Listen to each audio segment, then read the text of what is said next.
Hello guys, and welcome to the Filthy Casuals podcast. Hello there. Got it right this week. But yes, today we are joined by our good buddy, our good pal, NeerioTV. Hello there, everyone. Nerio, if you'd like to introduce yourself. I am Nerio from NeerioTV. I'm just a guy who loves to entertain and play great games, and also do a lot of live shows, and also run podcasts as well on my channel as well. So, Wait, you do podcasts as well? Yes, Yeah, I do man. them. I do live podcasts. I do live stream podcasts. So everything's I need to like watch Do tell. okay. So I've run these podcasts for about a year and a half now. I've had multiple people from the Twitch community on the show. I've had this is a good example. So I've had Blazy and Titan Nation on the show. I've had Violet Vixen. I've had Stefan. I've had Hunter. I've had a fair few people who've been part of the Twitch community, and we bring them on. We chat. We talk about all sorts. Eccentric Animal. We also had him recently as well. So we just literally just talk about everything, like, you know, life, relationships, gaming, you know, all that stuff. And we get the community involved. We get everyone to ask questions and basically join in the conversation that way. So yeah, I don't know if you want to know anything more about me, but that sounds like That sounds good, man. That's good with That me. sounds fun. Thank you. Adam, you should get on there and do an episode. Yeah, maybe I Would love, should. would love to have you both on. I would love to have you Yeah, both man. on the show. Just Yeah, one I'd do day. it. Yeah, and by all I'll be means, up you can also live stream this as well on your Twitch as well. So we can all do like a shared thing where we can all talk together. Oh, hell yeah, I can make a Oh, sick yeah, man. overlay for it. Yeah, absolutely. I'm good at making Yo, overlays. Josh loves his overlays. Oh, I do. I've got so many. Here he goes. Especially the one that I've made for this. So for the first two episodes, it was just me and Adam. So Okay. that was simple. But because we invited a third person, we had to change it to add 3 boxes. Yeah. Brilliant. So I'm excited to see how that works. But without further ado, this podcast will be all to do with gaming. All to do with the sorts of games you like to play and stuff like that. I'm sure I was going to add something else on that description, but I could not for the life of me think what. But without further ado, let's start the questions. Adam, you've got the questions up, right? Yeah, I have, yeah. I've got the Okay, questions. had to check. Yeah, So, that's fine. I'll make sure I was ready. what age did you start playing video games? And if you can remember, what game was it? Oh, that's an easy one. I started playing video games when I was just about 4 years old, maybe 5. I think I was 4. Maybe even younger than that, actually. It was probably around 4. First video games I really got into were the Game Boy, the original Nintendo Game Boy. I got given that for Christmas by my sister, and obviously, if anyone remembers, the Nintendo Game Boy was packed with Tetris. All Game Boys of that Such time a were. good game. I remember know. it pretty well. It's a great game, frustrating as hell even to this day. Nothing is more frustrating than playing Tetris. You've got a good thing running, and all of a sudden, what does your Game Boy do? It runs out of battery. So yeah, Yep. that's a very real thing. But that, funny enough, wasn't the game that got me into it. It was actually it was Batman, 1989, the licensed Batman game for Game Boy that got me into it. And I remember like being so infatuated by the fact it's a side scroller. But up until then, I've always seen people play games in front of me. Like my family, we also had the Amiga, so the Commodore 64. We had that. We had the not the Commodore 64. My fault. The Amiga 1200. We had that, so we used to play games like I don't know if anyone remembers this game on the Amiga called Premiere. Premiere Oh, was. top of my head, no. Oh yeah, I googled that for you. That game, that is a very old retro game, made by a company called Core. I don't know if anyone remembers a company called Core. The producers. Not off the top of my head, no. Nope. No, they're very, very retro. So there was that, and then we also had Back to the Future Part 3 on Amiga as well. And I still remember playing games like seeing my family members play Mortal Kombat 2 on the Amiga, and the game would take 3 discs to load the one match. So if I remember right, it was something ridiculous. Like I can't remember. So the viewers out there, please don't hurt me in the comments. What it is was I remember it was where you had to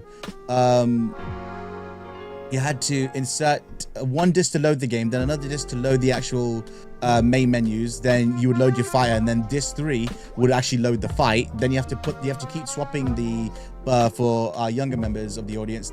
All these games came on a plastic square-shaped thing, which you will recognize on your computer as the save icon. Your save icon is actually a floppy disk. That is what the games were loaded on, and each floppy disk had 1.5 meg of data. Back then, we thought that was amazing. And if you look at the Game Boys, they're like a couple of kilobytes of data. But that was revolutionary back then. I think when I played Batman for the first time, that was really impactful. And then naturally, I then leaned into Super Mario Land 2. And I remember getting into arguments with family members because I really wanted to play that game, but they were just, So yeah. Mario Land 2 is actually a really good game. I like that one. Very I good. like the first Mario Land. See, that's where we disagree. Yeah, Adam's got his little opinion on that game. I mean, you tell yourself that. But anyways, just on the subject of this question, actually, Nerio. So you mentioned about the Game Boy, and it was one of my favorites for the gaming memories. I remember getting the Game Boy for Christmas with Kirby's Dream Land. Eventually picked up Tetris down the line. Some other really cool games as well. I mean, obviously for me, Super Mario Land.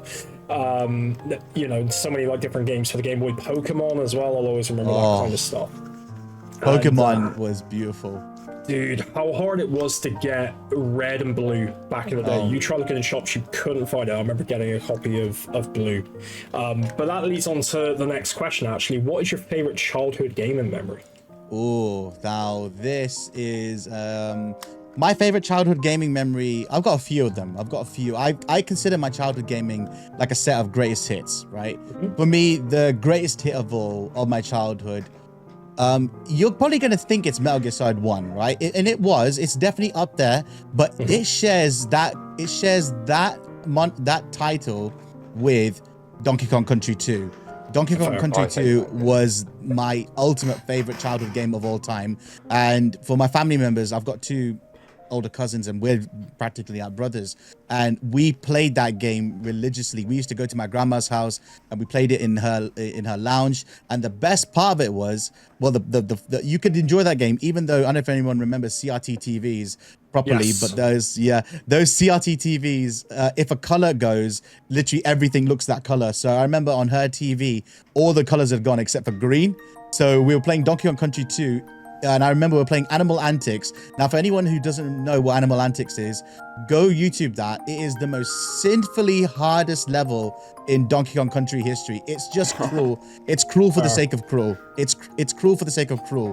And the wind section with Squawks is all in the bramble field. So you're navigating Squawks in a bramble field while it's all green. So, and I think it's also the nostalgia and the wonderful memory that, because when I first got my Super Nintendo, oddly enough, the first person to play my Super Nintendo wasn't me. It was my dad. My dad played Donkey Kong Country, and he did really well. For a man who just never picked up a game controller in his life, he did surprisingly well for his first time. And my favorite gaming memory has to be Donkey Kong Country 2 and beating it. I think that was a really wonderful memory. And I don't know if anyone remembers the soundtrack, but the soundtrack for 2 is just, it's right up there with the greatest gaming soundtracks ever made. 2 words: Sticker Brush Symphony. Absolutely. Like everybody talks about it. For me, it's always Aquatic Ambience from the first game. Yeah. Love that piece of music. But yeah, Sticker Brush Symphony is the one people talk about. And also, while we're on the subject of DKC2, dude, it's like literally you're playing it on Game Boy if it's all green. Yeah, exactly. That's the we didn't clock onto that until afterwards. And I think, that's the power of old school games. It doesn't matter if the color palette wasn't working, but if you're having a great time with it, you could play it with a half a broken screen and you still enjoy it. And I think that's the sad thing nowadays is that I think we're all a bit spoiled by, it's not 60 frames a second, it's not 4K. You know what, guys? We played on screens that were half broken, and we had to make the most of it. We played it. I don't know if anyone remembers how dull the Game Boy's screen was, right? There was no backlight with it, backlight. So you had to do all these funky maneuvers to basically play the game. To be fair, it makes me glad I didn't own a Game Boy back in the day. I'm so glad to have had one, honestly. I couldn't have done without it. Absolutely. To be fair, it is a console I want to get at some point just to experience, but Oh yeah, mate. Straight in the collection. Josh, it's an experience and a half, mate. And I think it's definitely more. There's more nostalgia in a Game Boy for those who grew up with it. I think now for people who never grew up with it and they own one, I think the nostalgia will be there. But I think the nostalgia is really in place for those people who were there when it was a thing. And if you remember, even if you know what it looks like, it's as heavy as a brick. The damn thing is really, really heavy. So. Yeah, I mean, it's a wonderful console. And then right next to my childhood gaming memories is Metal Gear Solid 1, which is, for me, one of the greatest games ever made. Yeah. I know you're a big fan of that game. Exactly, mate. But that kind of, I don't know if you've just answered that question, but kind of brings us on to the next one of what was your favourite childhood console? Ooh, favorite childhood console? Yeah. Funny enough, it's actually PlayStation 2. I loved the PlayStation 2. I think that I have a lot. Yeah, I have a lot of fond memories of the PlayStation 2 because that came out when I was in secondary school, and I remember the quality and the library on the PlayStation 2 is just phenomenal. There's so many great games that came out on the PlayStation 2. I mean, if you think about it, you had Grand Theft Auto, you had what was it? You had Grand Theft Auto, you had Star Wars games, you had Metal Gear Solid 2 and 3, you had God of War, you had all these big banger titles, Ridge Racer, Gran Turismo. What else? Don't forget the Winnie the Pooh game I used to play when I was. Jesus Christ, dude. Winnie the Pooh. Oh, we can't forget that as well, mate. I mean, I loved that game when I was a kid. Oh my god! And it's funny we're talking about PlayStation 2. A lot of people keep forgetting that PlayStation 2 games were the last generation of games where they were making lots of video games with movie licensing. So lots of movies were still making games for the PS2. And then if you pay attention to anything after PS3, how many movie video games have actually been released? Hardly anything now. Yeah, everything rare. Really rare. Yeah. I mean, and for me, one of the best video game, one of their best, PS2 licensed ones was Scarface. Scarface, The World Is Yours. Then you got Godfather. I mean, the game. I mean, these were they were set in the film's universe, and I just thought, that was a wonderful time to be a gamer. But PlayStation 2 is one of my favorites. I mean, if you know the opening intro, you know. Yep. There was a video on that I saw online actually where it was like a meme. Someone drops a piano from a really high building, and it says about the PS2 intro. I've seen that, yeah, and it basically says it says this is how the PS2 intro was made by dropping a big grand piano down like 20. Oh my lord, yeah. But yeah, another thing with the PS2 as well is that it's the best selling console of all time. It is, yeah, it is, and for a very good reason. It is. Has the Switch not overtaken it yet? No, I don't think it has at the time of this, guys, by the way, at the time of this video. But yeah, I'm pretty sure the Switch is close to it. I know the DS family was pretty close to it, but yeah, the PS2, I'm pretty sure is still in the lead, only just. But whether Nintendo go down a route and put it as the Switch family, so obviously the Switch and the Switch 2, like what the 3DS and the 2DS and stuff was, who knows? If they do, then they'll beat the PS2, but otherwise the PS2 will still be tough. I feel like it would be a smart choice for them to make it like a full family, because you got Switch 1, Switch Lite, Switch OLED, and now Switch 2. I get that, but I think that would be a bit of a cop-out to basically say, oh, it's the greatest selling console, because I mean, for me, I truly believe a greatest selling console has to be that individual unit. It's like the greatest selling album of all time is still Thriller. Right, but he's not. But Thriller is still considered the greatest selling album of all time. The highest grossing movie of all time is, I think it's Avatar. Avatar is still the highest. It was Endgame, and I think collectively, it's like when you look at Marvel as a whole thing, that should be the biggest franchise in the world. Marvel, because of the volume of movies, but people don't look at it that way. They look at the individual movies. Individual movies, yeah. But then apparently I was a bit slapped in the face when I heard this, but someone said, "Oh, the highest selling movies is Twilight." I was like, "No, no, That's got no, rubbish, man. no, not Twilight." I'm pretty sure Star Wars would make more money than Yeah, that Star as Wars. well. I think the fandom 100%. with I think the fandom with Star Wars is just if you're a Star Wars fan, you're of a different let's just say you're of a different breed, because Star Wars fans, they know everything and anything there is to know about that franchise, and they know more about it than I think George Lucas does, and he created Yeah, it and wouldn't surprise me. and he wrote the damn thing.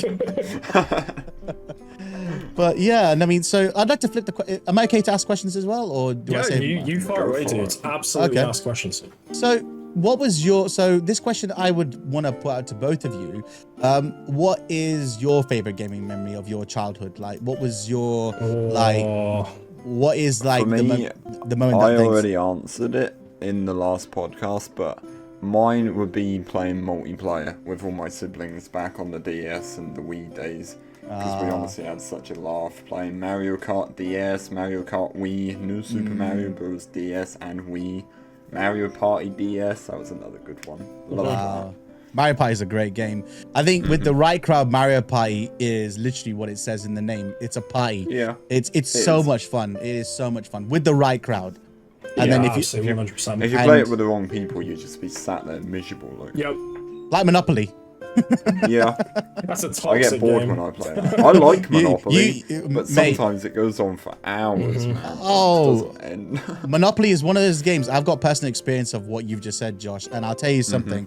Monopoly, you see the worst in everybody Yep. whenever you Yep. play a Monopoly game. But so the DS and you said the Wii, right? Yep. Ah, great consoles. I still remember the Wii and the craze that went with the Wii. And you know what? The Wii's craze was justified.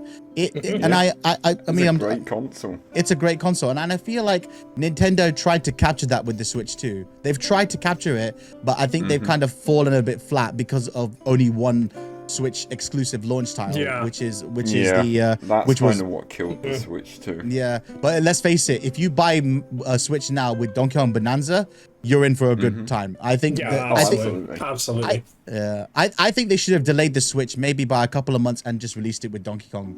I think that would have Either been. that or just bring Donkey Kong. Donkey forward. Kong, yeah. Yeah. Speaking as someone who has 100% of DK Bonanza, Yeah. That's I think that would have been a great launch game for the Switch too. 'Cause Yes. I would have loved that. You would have bought both that and Mario Kart. Hell Yep, yeah. Hell yeah. absolutely. I mean, if you think about the Switch 2's launch lineup, you had, what was it? You had Mario Kart World, which is a Switch exclusive. Then if you were looking at licensed games on it, you had Street Fighter, you had Cyberpunk as well. Cyberpunk, yeah, Cyberpunk. Yep. Yeah, and You then know you what's had funny? upgraded. Yeah. The Cyberpunk is actually now free on PS Plus for this month. Wow. So wonder why. everyone I that wonder bought it why. on Switch Yeah. could Well, have just I think waited that- a month. Yeah, I mean, it's a shame because I heard so many good things about Cyberpunk. It looked good in the trailers, but this is where you have to be very careful with video game trailers because sometimes they can be very, very, very deceptive. I mean, the biggest controversy, and hopefully we'll pick up this late in the conversation, is around what Mind's Eye did. But we'll pick up that conversation later on in the chat. But Adam, over to you, mate. So, what's Oh, your man. favorite There's- video game? There's probably a handful of things.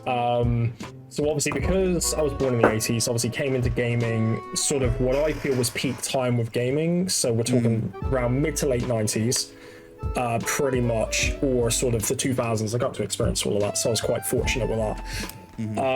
But yeah, in terms of best gaming memories, for me, one of them was definitely getting a Game Boy for Christmas with Kirby's Dream Land. That was one of them. Also as well, getting to experience PlayStation 1, just with things like Metal Gear, Metal Gear Solid, which I consider to be the best game of all time. Also as well, playing games with friends on a Saturday, I kind of miss that stuff, multiplayer with like school friends and stuff, people coming around, and we get to play like 4-player games on the N64, so it's things like GoldenEye, Mario Kart, all that kind of stuff. Yeah, that's probably pretty much it on that, I think. Or one other thing, I guess, is hanging around with a friend and playing DS online for Mario Kart, and sitting outside of a pub and using their Wi-Fi. Oh my god. Good times. Good times. I call that a good time, mate. I call that a really good time. on a cold like November night when it's like a late night Thursday for late night shopping. Yeah, we'd sit outside of a pub just using the Wi-Fi just so we could get online. Wow, that's mad. That is mad. That's how cheap it was back then. You gotta get free Wi-Fi when you can. I go into Lidl's every week and steal their Wi-Fi. Oh, actually, one other game in memory. Sorry, guys. Mario 64. Before I forget, came out for the first time. That's something I should never forget. No mistake. I'm sorry, everybody. Oh, hey. I can't forget that, man. See, I got a confession. I am gonna hate you now. No, see, I got a confession to make about Mario 64. So my confession about Mario 64 is I never actually experienced Mario 64 growing up like properly. Like I played it. I played it, but funny enough, a lot of people don't remember this, right? A lot of people might have forgotten that this was a thing. You used to go into retail shops, right? Like Tesco's or Curry's, or if anyone remembers, Comet. But they used to have PlayStation set up and Super Nintendo set up and N64 set up so that people, they used to have the kiosks and everything, right? And they weren't like arcade machines we had to put money in. They were fully all kitted up and ready to go. Game used to do this last, and then they for some reason took it all away. But I remember playing Mario 64 in a Curry's in one of the retail parks, and I loved it. I did remember loving it. But video games, like, I didn't get my first PS2. Like, I used to play PS2 when I was growing up, but I used to always play on a friend's PS2. I didn't get my first PS2 until I was about 16, until I got my first job and I got my first paycheck. And the first thing I said as I was going to buy was a PlayStation 2, because I had so many wonderful memories of the PS2, but I never owned one myself. And I'm so glad I got one, because I still think it's one of the greatest consoles ever made. But unquestionable. But then I do regret that I didn't fall in love with the N64, because the N64 has got some great titles on it. It really does. I mean, I think it's got the 3 biggest selling games of all time, doesn't it? I think, was it Mario 64, Legend of Zelda: Ocarina of Time, and then and then GoldenEye. Funnily enough, those 3 games were what I consider the trifecta on N64, like the Holy Trinity. Those 3 games, honestly, to be fair, a lot of the people best say 3 the same, games. I think. Can I the just N64. put it out there? Just Nerio mentioning jobs and paychecks. Which will be soon, when I get my job, when I get my first paycheck, the first thing I buy is going to be them limited edition Splatoon shoes. Wow. Yeah, you showed me those earlier today. They are so good. Actually, guys, I'll see if I can pull it up on screen real quick. Adam, carry on talking. So, what, go into the next question, dude, or shall we just carry on with this? Okay, so... You go on to the next question. While we're on the subject of consoles, Nerio, as well, one random question on this I've got to ask. If you could own a new console that you don't already have, which would it be and why? If I could own a new console that I don't already have? Ooh. So if you had to pick any one that you don't own, but you think, I'd really like that, what would it be and why? Ooh. Oh, god damn. That's a well, funny enough, I can think of a few. So I don't own an original NES. I don't own that. I don't own a Dreamcast, and I don't own an N64. Dreamcast. I'm not gonna go down the Xbox family, because that I've got my own views on Xbox. I think the Xbox didn't really become a thing until 360. That's just my opinion, though. So if I had to go back and pick a console that I don't own and I would want to own one, it's got to be the Nintendo Entertainment System, the original NES. I would love to own one, factory sealed, and I'd love to say that, you know what, I own a piece of history, because that is a literal piece of history right there. Yeah, I mean, I would have loved to go down the N64 route, but N64, there's too many of them, and it's not considered. I think it's influential, but it's not as influential as the Nintendo is, because let's face it, Mario put gaming on the map. Super Mario Brothers made gaming what it is today, and without that, I mean, let's face it, on the Nintendo on the NES, you had Super Mario Brothers, you had Legend of Zelda, you had Mike Tyson's Punch Out, you had Dr. Mario, you had Duck Hunt, you had so many legendary games on the NES. I mean, for God's sake, Super Mario Brothers 3, I've been on Twitch streams where they're still playing it. I love Super Mario Brothers 3. I hate Mario 3. Mario 3, I like that game. It's just in my top 5 of best Mario games that I've played, or favorite Mario games. Okay, so I got a question for you then, just a segue from that, as you're talking about Mario. And I want to ask you about this. Sure. What are your top 3 Mario games? What are your top 3 greatest Mario games of all time? Go Mario for it, Josh, you Odyssey. go first. Are we talking mainline or spin-offs as well? It can be any Mario game. Right, Anything. Mario Odyssey, Mario Maker 2, Mario 64. Fair. Ooh, Fair. good choice. Good choice. For me, Mario 64, Mario Odyssey, Mario Galaxy 1. I'm so glad Odyssey's in there. Yep, dude, See- Odyssey was gonna be in there. It's one of the best ones in my honest opinion. It is. See, okay, I'm gonna say something a bit controversial now, right? Go for it. Right. Okay, now this is my top Mario games of all time, right? Super Mario Brothers, Super Mario World, and Super Mario and Super Mario Land 2 6 golden coins. They're my trifecta. But then the funny thing is, right, when I talk about Super Mario World and 6 golden coins together, if you go back and you look at the releases of those games, Super Mario Land 1 is essentially Super Mario Brothers. The gameplay is very simplistic, very simple. You only go in one direction, you can't go back. And then Mario Land 2 is a Game Boy port of Super Mario World. The Super Mario Land 2 6 golden coins is literally just a Super Mario World port, but you know, everything's different. And honestly, I think those two, and if I had to pick a modern one, Odyssey is definitely up there. I loved Odyssey, but I think I came quite late to the Switch party. I didn't get my Switch until 2021, and I got Odyssey.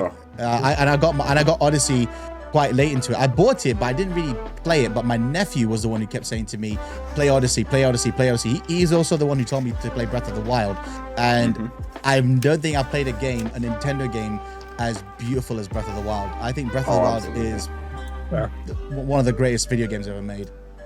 I got my Switch back in 6th of January 2021. Wow. But it wasn't till a year later that I got Odyssey.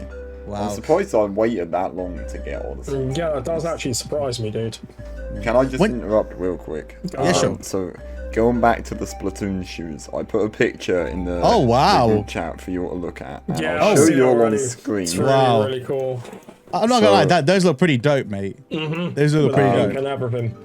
Yep. Yeah. Those watching on YouTube, if you've played Splatoon, you play as the Inkling girl with the orange hair and the white shirt and the grey shorts, whatever she has.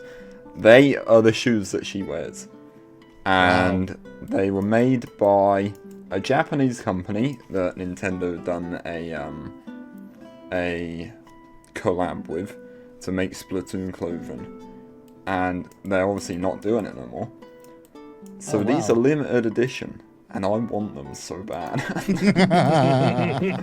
I really want them. They're so cool. Yeah, they are pretty cool. They are cool, man. Just with the pink and the what purple. question was we at? So that's only question 4. Okay, so next one is, if I could read, this would be a lot easier. How do you zoom in? Hold on. It should be control and plus, I think. Oh yeah, that's... Oh, hang on, I can't read it because it's too big now. There we go. So, obviously we've talked about retro consoles and consoles that you used to own when you was younger. So, what is your favourite current day console? Oh, that's easy. That's gonna be that's actually gonna be my PlayStation. Sorry. Oh no. That is not easy. God damn, I'm actually flipping on both these answers. I'm flipping. Oh wow. I'm sorry, folks. I'm sorry. It's honestly it's a tie between the PS5 and the Switch. The PS5 and the Switch. Because with the PS5, I think there's so many great games. I can't say the Switch 2. I can't say the Switch 2 just yet because there's not enough exclusives on it. But the Switch, oh my god. The Switch has such a beautiful library of games. But if you had to force you to pick one, it's going to be the PS5. It's without doubt, it's going to be the PS5. I'm sorry, Nintendo fans. We've lost him. I'm sorry. No, I do want to get a PS5 at some point because I've heard great things about that console. I'd recommend it. I think the other thing what makes the PS5 special more so than ever is the first console that was released during. I think it was it the first one? I can't remember, but it was the biggest. It was one of the biggest launches during the pandemic, and I'll never forget this. Oh, it was. Yeah, and I'll never forget this. I walked into a game. I put my pre-order in, and they asked for a deposit or something. I think it was £80 deposit or something. I can't remember. I put a deposit down. I literally walked out of game, and then I got a tweet from. This is back when it was called Twitter, by the way. It's called Twitter still in my eyes, but it's not X. It's Twitter. It's fair. Yeah, it's Twitter. X is a It's still. name. I still.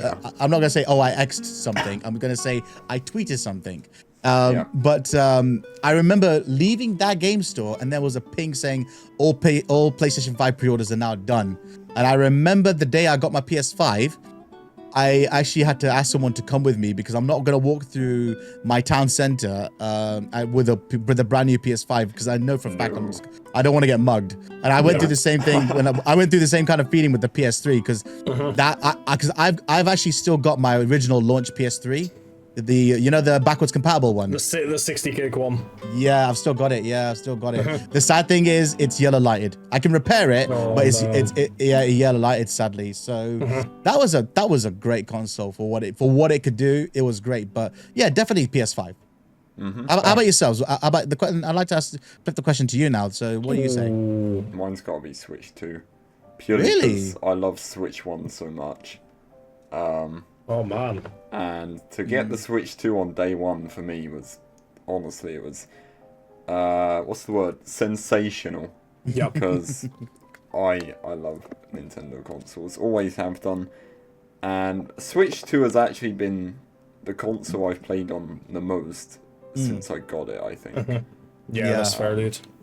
See, I think with the Switch 2, I think there's so many, they still need to release accessories for it, right? And for me, I still go back to my Switch 1. I've still got my Switch 1. I still play on the Switch 1 because of the controller. Because I've got the Hori split pad on the Switch 1, and I love gaming with that. The Hori split pad is a blessing in disguise. The only thing it lacks is motion controls and vibrate. And if you're playing games like Mario, or even Mario, if you're playing games like the Super Nintendo games, trust me, playing with that Hori split pad over the default Joy-Cons, it really makes a difference.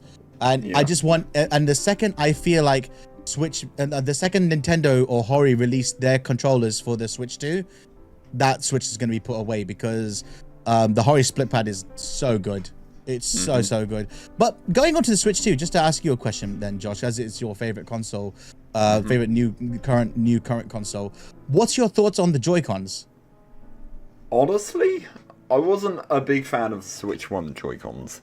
I don't think many people are. That knows me, they will know that. They were too small. They were too square on the edges. Got cramp on my hands like all the time. Couldn't play with that thing.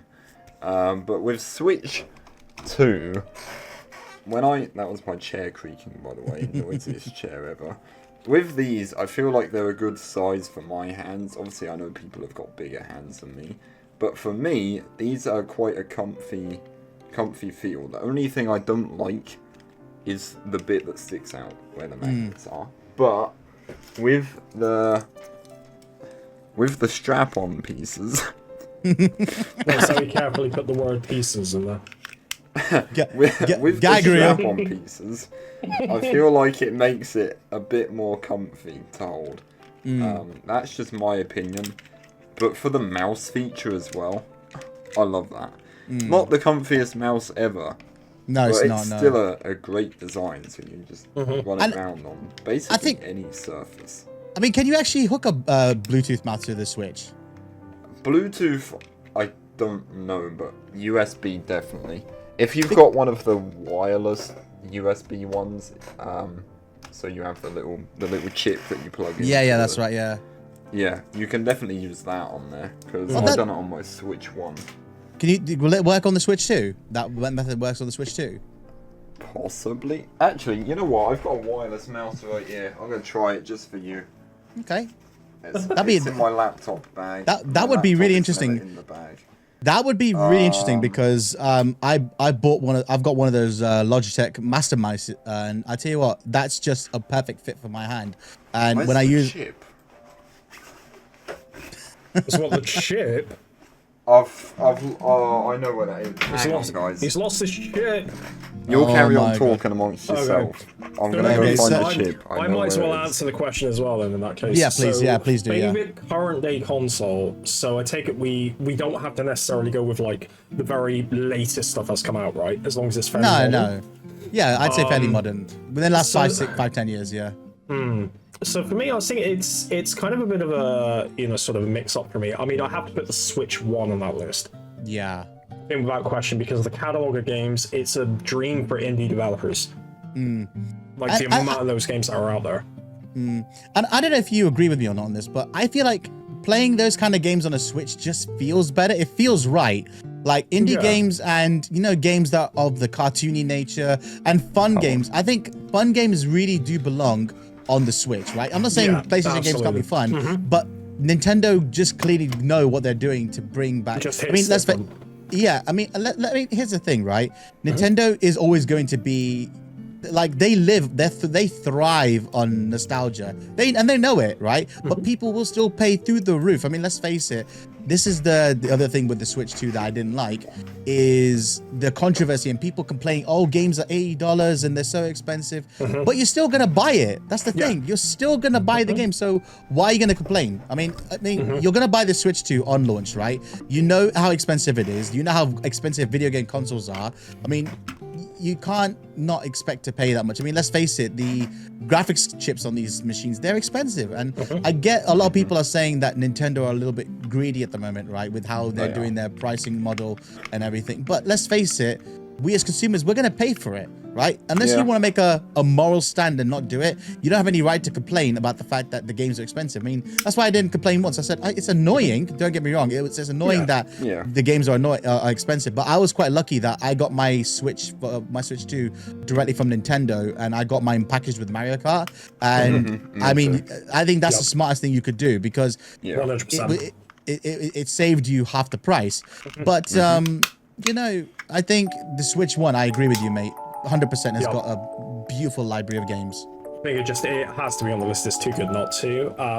But a couple of other consoles as well for me. I think putting the PlayStation 4 on the list. For certain games like Shadow of the Colossus, it was the first time I got to experience it. Oh wow! I wasn't too bothered back in the day. It's one of my biggest gaming regrets, I think, is not playing that game sooner, and it's become one of the best games I've ever played. Wow. And not just from like one of my favorites, but it's to me second to Metal Gear Solid 1. Wow. On greatest games of all time. Wow. I've got Shadow of Colossus, but I've never played it. I might need to give it a Dude, honestly, give it a whirl. It will change your life. Like, goddamn. Oh, God. I was trying to put word in Josh's ear. He eventually went and played it. And I saw. The whole thing. I saw it, yeah. I found the computer chip thing for the mouse. I'm going to plug it in to every USB port, see if it works. I'll put it in the one on the outside first. Will it work? Hopefully. It did not. Oh. It did not work on the outside port. That's fair. Let me try... Jesus, I nearly dropped it. Let me try the... There isn't a USB port inside the console. What is this? Well...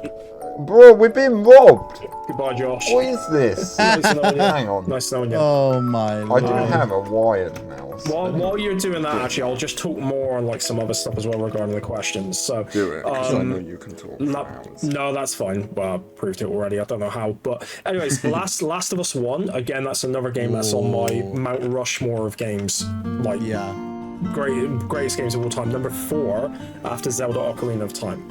Really? Wow. Yeah. So that's kind of like my top 4. That's been revealed. I've mentioned that before, I think. I don't know if this mouse but also you've got things like the Uncharted series as well, Spider-Man 1 and Miles Morales. I'm just trying to think what else. Resident Evil 4 Remake. I'm just looking at my games on my shelf. No, hang on. Resident Evil 4 Remake. Sorry, yeah. You've got God of War 2018.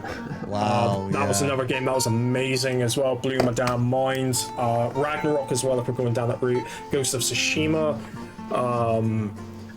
So many like different games. I mean, you could say like the Final Fantasy games as well. So Final Fantasy 12, Zodiac Age. which, you know, is very, very good. They added stuff in that from the original game, which I enjoyed anyway. So there was that. And the last console I've got to put on the list, probably for me, is Xbox One. Really? Yeah, just because of like the variety of games that they've got on that as well. I know you can obviously, with all the different consoles, of course, there's multiple formats, you know, of different versions of games and stuff. But I would still have to put Xbox One on that for me. I mean, you've got things like Doom 2016, Doom Eternal, Grand Theft Auto 5. Again, I'm looking at my list of games over there. I'm just thinking which ones. Dark Souls trilogy as well. I got to experience that later. That was much like Shadow of the Colossus, something that didn't interest me at first, but go in and playing that later. Love the Dark Souls games. Love the Souls-like games. So I've been playing a bunch of those. What else is there? Resident Evil 2 Remake, of course, as well. One of my favorite games of all time. And obviously, I did play Resident Evil 3 Remake, which was a downgrade, but still something that I enjoyed to like speedrun. Okay. I'm just trying to think what else. I mean, there's a bunch of games. Resident Evil Village as well. I can't forget that. That's too good. Wow. So, update, the wired mouse And some does Formula not 1 work, games. but I'm going to test it on the Mario Paint app on the GameCube. I need to see if Master it Chief works, Collection. man. Master Chief. Oh, That's wow. not on GameCube. That's not So I'm going on all day with these games and stuff. But yeah, Master Chief Collection as well. PS4, I'll be honest with you, I love the PS4 for what it had. And I think it pushed the medium forward. I think the PS4 pushed it. And I think for me, when I look at the graphics change between PS4 to PS5, it was minimal. Performance was definitely increased, but it was minimal until you saw other games coming out. For me, the last game, and I'll never forget this, the last game that I physically played on my PS5 before I put it away was Ghost of Tsushima. And I remember I didn't even finish it, right? This is the worst thing. I didn't finish it on PS4 because of one simple thing. The game was irritating my PS4's fan, right? My PS4 the fan was getting so loud. It sounded like a jet engine. Now, for anyone who doesn't know, So the airlines PS4... take prem Yeah. take off. That's exactly it, yeah. And I think the worst thing with the PS4 is it was designed in such a really it was designed in such a way that it was gonna just create bucket loads of dust. And I remember, and recently, funny enough, before I did my PT stream on camera, when I streamed PT, I took apart my PS4 and I've got the limited edition Metal Gear Solid 5 PS4, the red one. Got that, and I opened it for the first time since I bought it. So I bought this in 2015. I opened it for the first time this year, and I kid you not, the cake of dust that was in there. I'm surprised the damn thing didn't overfry, but luckily it survived, and now it plays like quietly. It plays as quiet as my PS4 does. And if you look at what the PS4 was doing though before its life cycle ended, you had Last of Us Part 2, you had Ghost of Tsushima, Death Stranding. These games were pushing the PS4's hardware as far as it can go. Ghost of Tsushima, it may, honestly, out of the 3 games I've mentioned, it's not the best looking, right? Honestly, I give that title to Last of Us Part 2. Last of Us Part 2 is one of the most visually beautiful games on the PS4. It's so well done, and the only thing is the story suffered. That's the only thing that really annoys me with Last of Us Part 2 is the story. Pardon? I have an update about the mouse, by the way. It's the only thing let us down. What's the story? I have an update about the mouse. What go on, what's it? So, It worked. Work on It the didn't Switch work. 2 menu, but I went onto Mario Paint On the SNES. and the wired one worked. So I then tried the wireless one, and that works as well. And I've written a little note, so those of you watching, if you do what that note says, I'll be forever grateful. That was meant to be an arrow, but yeah, we can come off there now. How do I? Oh, I'll have to connect my bloody Pro Control, won't I? But yeah, so it seems it still works with games that have the mouse feature. So I'm guessing Game Builder Garage would still work with it as well. Awesome.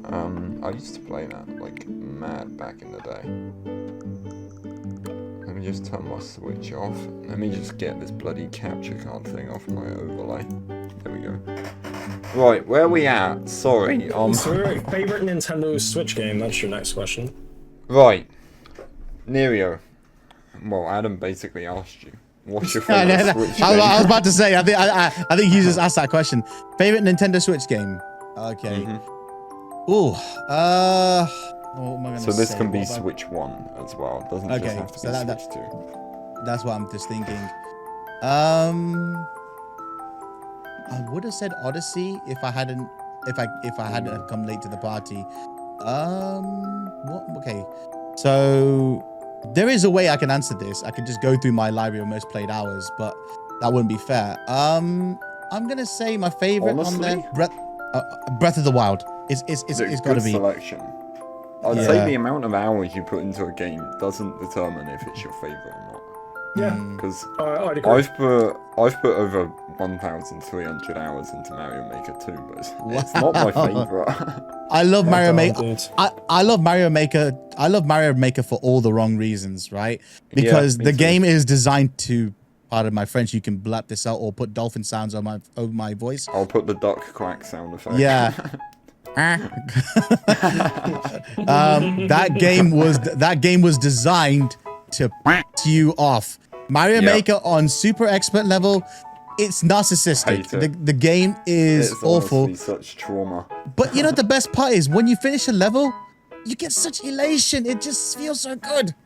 Yeah, it does. Especially troll levels. Troll levels is the main thing I play on that game. Yeah. And there'll be so much frustration. Sometimes I cry. Yeah. I don't, but I could cry sometimes. But when I get to the end, I'm just like, yes, thank fuck it's over. Wow. So then, okay, I think the other reason with Breath of the Wild why I love it so much is because the story is so good. It's such a, and even though your protagonist doesn't say a single word of dialogue in the entire game, you feel emotionally invested with Link. And I think this is why I love Breath of the Wild, but why I didn't fall in love with Tears of the Kingdom. Why Tears of the Kingdom just fell short for me.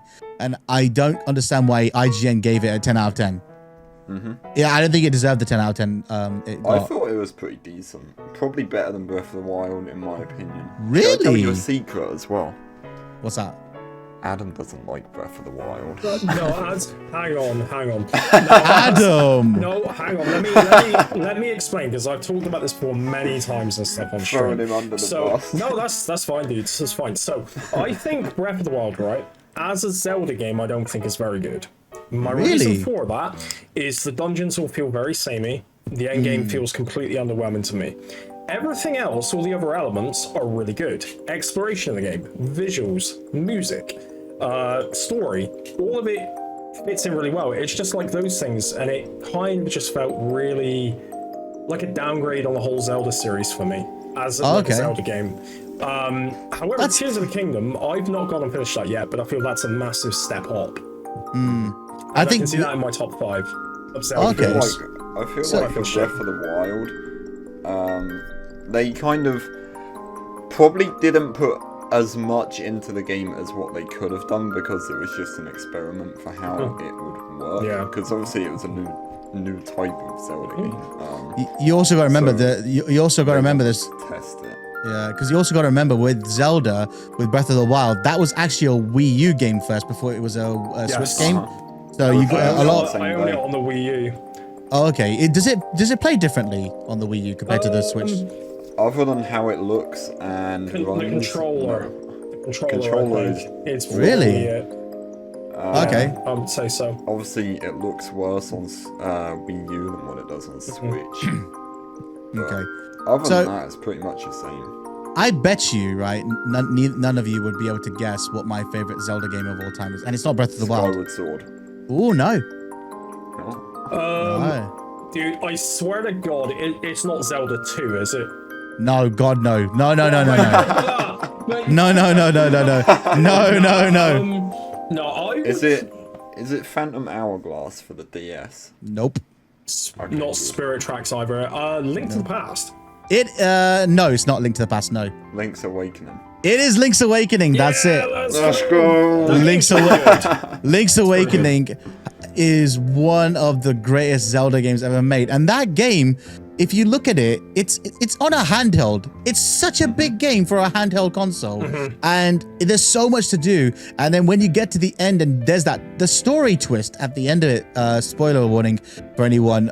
Just put a big blab saying, I've gone through it and finished it. Okay. I do want to at some point. Okay, I'm not going to spoil it. I can't spoil it then for the sake of this podcast. I can't. But all I'm going to say, Josh, is that the story's elements are they're very. If you think about when that game was made, the fact that the story goes into that direction, and it's got a pretty I don't know how to say this without spoiling this, but it's a very emotional ending. The ending is very emotional. Like I recently played the remake on the original Switch. And I'll tell you something. It captures the ending of the original Game Boy game beautifully, and I think the ending, it actually almost made me tear up, because it's like you go through that entire journey, and this is what actually happens. And well, if you almost cried at it, then I definitely will. Mate, I'll be sitting here in tears. I'll be honest. I'll be honest. Okay, so this is one of my questions for you, because this is one question I tend to ask about on other people's streams or when we do the podcast. But I'm going to save that question for later. So, if you want to, so I think, what was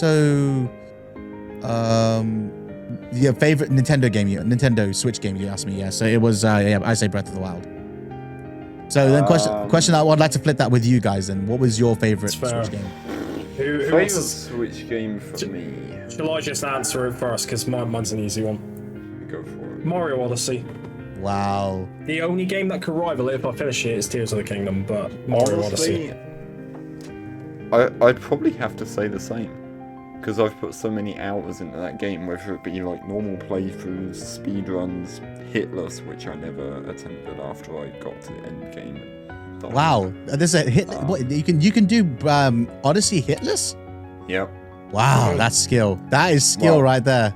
Well, majority of it. I got to the final boss and then took a hit. It's Adam's fault. He was distracting me. Well, sure, dude. You blame someone else. He was talking about plums, man. Plums. How am I meant to concentrate when you're talking about bloody plums? Oh my. Oh my lord. So he blames me for anything. Excuses, man. Sounds about right. That's not an excuse. Nah. Don't be gaslighting me, bro. Nah, we're not gaslighting. Yeah. Okay, so question. So, Josh, did you answer the question as well? Was yours Odyssey as well? Mario Yeah, so it's Mario Odyssey. Okay, so next question, and this is kind of in relation to like the games console for a new gamer. If you could pick one game for somebody to play for the first time, what game would it be and why? Ooh, one game I'd give to somebody to play for the first time and why? Okay. That's a really good question. I was originally going to say The Last of Us Part 1, but I think to introduce somebody who's not actually played games into The Last of Us is... Wait, hang on. Is this... Are we asking people who've never played a game to play a game for the first time? Do you know, I've never thought of that, but yeah, I would say so. So someone who's completely new to gaming, let's just go down that road. Yeah, okay. We'll go with that. So, okay. Okay. Ooh, I need to have a think about this one. Okay, so my answer goes in a few directions here. So, first game I'd ever introduced anyone to play a video game is what I started with, Tetris, because Tetris is the easiest game to explain to somebody. It will teach them. You'll get to see frustration growing in their eyes because the game gets faster. And then secondly, it gets you thinking about forward planning, saying, if I put this here, this will go here. Tetris is an insanely good game. It's an insanely clever game of how it's built and the story behind it. So Tetris would be the first choice. Then if I had to go into introduction of gaming, I would say the next one would be a good choice. I wouldn't say Metal Gear Solid 1. I think Metal Gear Solid 1's a good choice, but I wouldn't introduce that person to the world of gaming through Metal Gear Solid 1 because they'll think, is this what all games are? Is it just cutscene heavy exposition? It's a great story. I think I consider Metal Gear Solid games to be like a level 2 tier. Like after you've been introduced to a couple of games, then you graduate up and then you get to experience cinematic games. I would say then the next other game I would say, oh my lord, what would it be?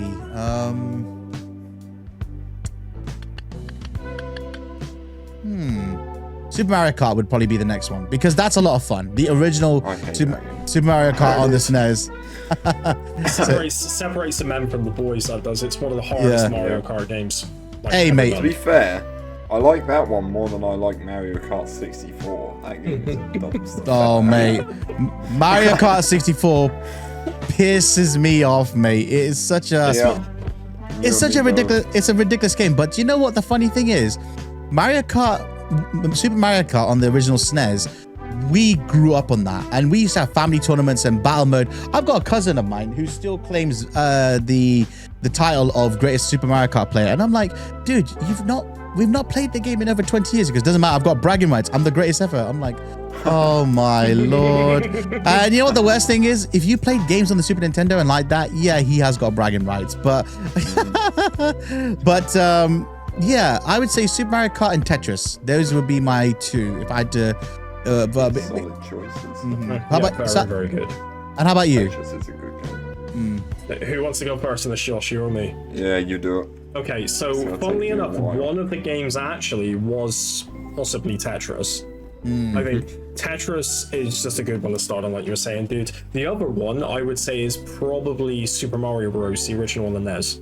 Ooh, that's a good choice. That is. Yeah. I think it introduces them to platformers. It's straight to the point. There's no fancy story. It's just one player or two player start. It teaches you about like multiplayer gaming as well. Yeah. In that game. Yeah, I think the funny thing is a lot of people don't realize that Mario is he's an Italian plumber saving a princess from a dragon. It doesn't get much more. It doesn't get much more ridiculous than that. Yeah. That's the and you know what, you will still play it. We're still playing Mario games with that same premise to this very day. Yeah. Yep. I think I answered this in my podcast that we done last week, so I've got to stay true to what I said. Otherwise, people hate me and they'll be a chat. They'll start commenting, going, "Josh, you're a liar." They'll be like, "Oh, you said one thing one week and then the one thing the next week." Well, sorry, that's how my brain works. I think I said Mario 64 because I feel like gaming has been built so much on that game. So that'd be a great one to start with. That's a good choice. And I think just to expand on what you were saying there, Josh, like, you know, Mario 64 built the foundation for open world games. That was the solid foundation for a lot of open world. I mean, let's face it. I mean, Mario 64's influence, I mean, it had to have reached out to Grand Theft Auto. Grand Theft Auto being one of the biggest video game franchises of all time. I mean, they had to borrow a lot of that sandbox world from Mario. They had to have. And 3D platforming as a whole as well. 3D gaming. Absolutely, yeah. 3D platforming has been incredible since that game. Exactly. Like Galaxy, 3D World, Odyssey, whatever the heck else we've got. I don't remember. Yeah, Adam. On to the next question, because I got two in a row here. What's going on? I've got three in a row. Yeah, I know. Well, then I've got three, and it goes on from there. Anyways, spoiler alert, guys. So the next one. If you could pick a Mount Rushmore for the top 5 greatest games of all time, which games would they be and why? Oh, okay. I can do this now. So let me go through a Mount Rushmore. My Mount Rushmore games. Metal Gear Solid 1, definitely on there as one of the greatest because it's a simple story and you can jump into it, but it ties with Snake Eater because Snake Eater hasn't got the baggage of the series with it. So you could go into Snake Eater not knowing anything about the series and you'll have a good time with it. Hence why Konami's remaking it. So Metal Gear Solid 1, definitely on that Mount Rushmore list. Gran Turismo is definitely up there as one of the greatest racing games ever. Gran Turismo 1 on the PS1, and that ties with Gran Turismo 3 on the PS2, right? So Gran Turismo. Then third in line, I would say Street Fighter 2. Street Fighter 2 on the arcade, definitely up there with one of the greatest fighting games ever made. Last of Us for its impeccable storytelling, like it's just not impeccable. I'm not sure if that's the right word. For its intricate storytelling, it's so well done. I mean, you show anybody Last of Us, I guarantee they'll leave that game with emotions. They'll feel it because the game is literally about child parenthood and trying to raise a child in the world in the middle of an apocalypse. And then game number 5, Grand Theft Auto. It has to be, yeah, I would have to put Grand Theft Auto San Andreas up there. I know a lot of people are screaming at the camera and are saying, Vice City, 5, 4, 5, 4, 3, 2, 1. No, San Andreas. San Andreas is one of the greatest video games of all time. I mean, it's to the point where it's been ported on nearly everything since the PS2. It's been ported on mobile. It's been ported on handheld. It's been put on the on PS Vita. I think you play on PS Vita, on the Switch, on PS4, PS5, PC. It's been remastered badly. Like, you know, San Andreas is definitely up there. But then, if I had to put a 6th game on the Mount Rushmore, if I had to put one more game and just sneak it from the behind, I would say it'd have to be The Legend of Zelda, the original Legend of Zelda. That's all the Can I choices, just dude. say, out of all 6 of those games, I've not played a single one of them. Wow. Blasphemy, Josh. Blasphemy. Wow. So you've never actually played The Last of Us at all? Nope. Wow, Oh, dude. man, I you're- want to. You're in for a I will treat. do it at some point. Mate, The Last of Us is one of the most beautiful games ever made. I would say, okay, I'm going to say something a bit controversial about Last of Us. Don't play the remake. Avoid the remake. Play the original PS3 or PS4 remaster, because that's close to the original vision of what the game was. The remake was designed for people to just transition from PS4 from PS5 to PS5, to transition from part 1 to part 2, so you've got the same graphics, but it's still the same game. I would say play part 1 PS4 remaster. You will not go wrong. It is a great game. I cannot begin to oversell how good that game is. It's fair. I'll definitely try it at some point. I will. So flip the question now to you guys, your Mount Rushmore games. Shall I go first, Josh, or you? I'll go first. It could take a while. Nah, you're fine, dude. Mario Odyssey, it's got to be up there. One of the greatest 3D platformers I've ever played.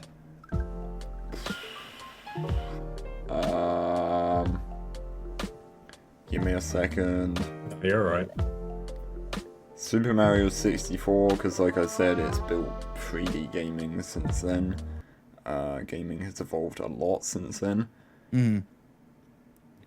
I'll say Mario Kart, because it's the biggest racing franchise ever. Like, Wow. whenever you think of a racing game, you think of Mario Kart. And they've been making games for, what, 40 odd years? So that's definitely on there. Shadow of the Colossus I want to put on there because it was such a masterpiece. They done that game so well. I feel like the adventure side of things, I thought that was going to be boring at first. Just running around in an empty land. Honestly, it was a lot of fun. Just riding around on that horse.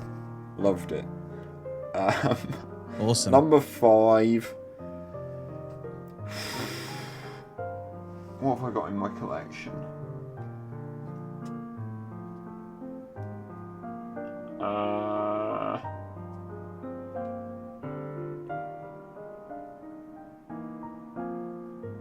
Bloody hell, the silence is deafening. Hi, guys.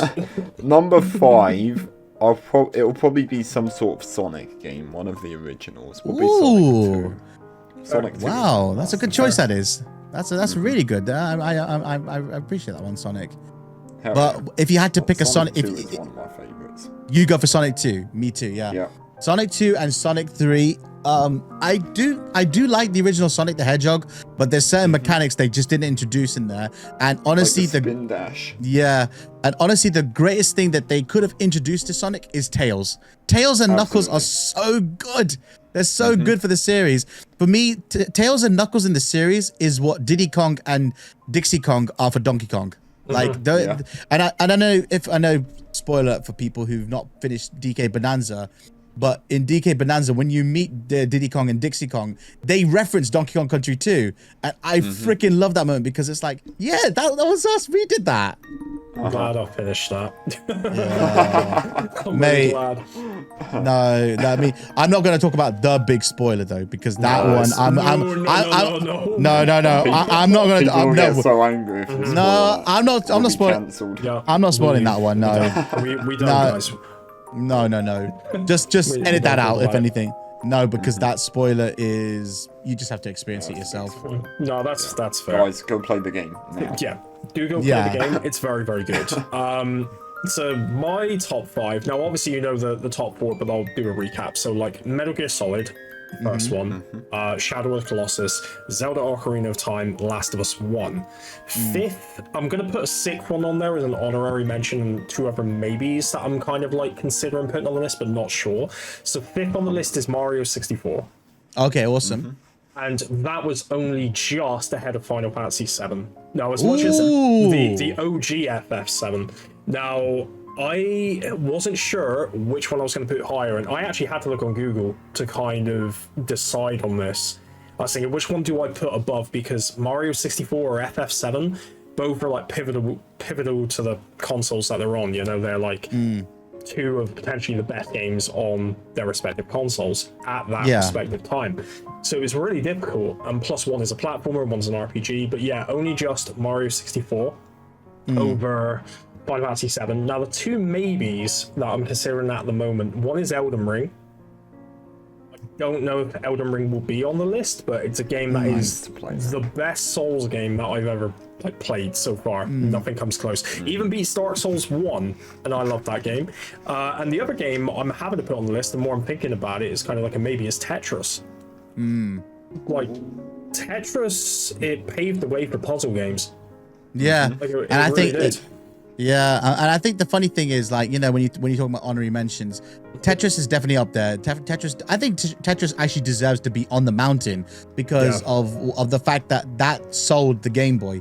I mean, I don't know if anyone's ever seen the Tetris movie. I don't know what it's called. No, I think it's literally called. Yeah, so the way they sell it is that they're talking about the Game Boy. This guy who designed Tetris, he basically programs it into the Game Boy. He goes, you sell Tetris with Mario Land, you will basically sell you'll sell hundreds of thousands. But you sell this with Tetris, you'll sell it with millions, and because you're not just appealing to the child demographic, you're going to be having people of all ages. And I still and I think the influence on Tetris is really interesting because I still remember my eldest sister playing Tetris. She still got her Game Boy. My dad, I think my dad's played it. Like, everyone in the family can, at least it's accessible. And I think that's what Nintendo know how to do. I think Nintendo know exactly how to make a game accessible to people who are not really into first-person shooters or don't know certain game mechanics. And I think that's why I respect Nintendo quite a lot for that. It's fair. I do agree with that. Leading on to our next question, I had a bit of a stutter there, but that's fine. That's okay. I think it's because I nearly dribbled, but again, that's fine. Get yourself a bib, dude. So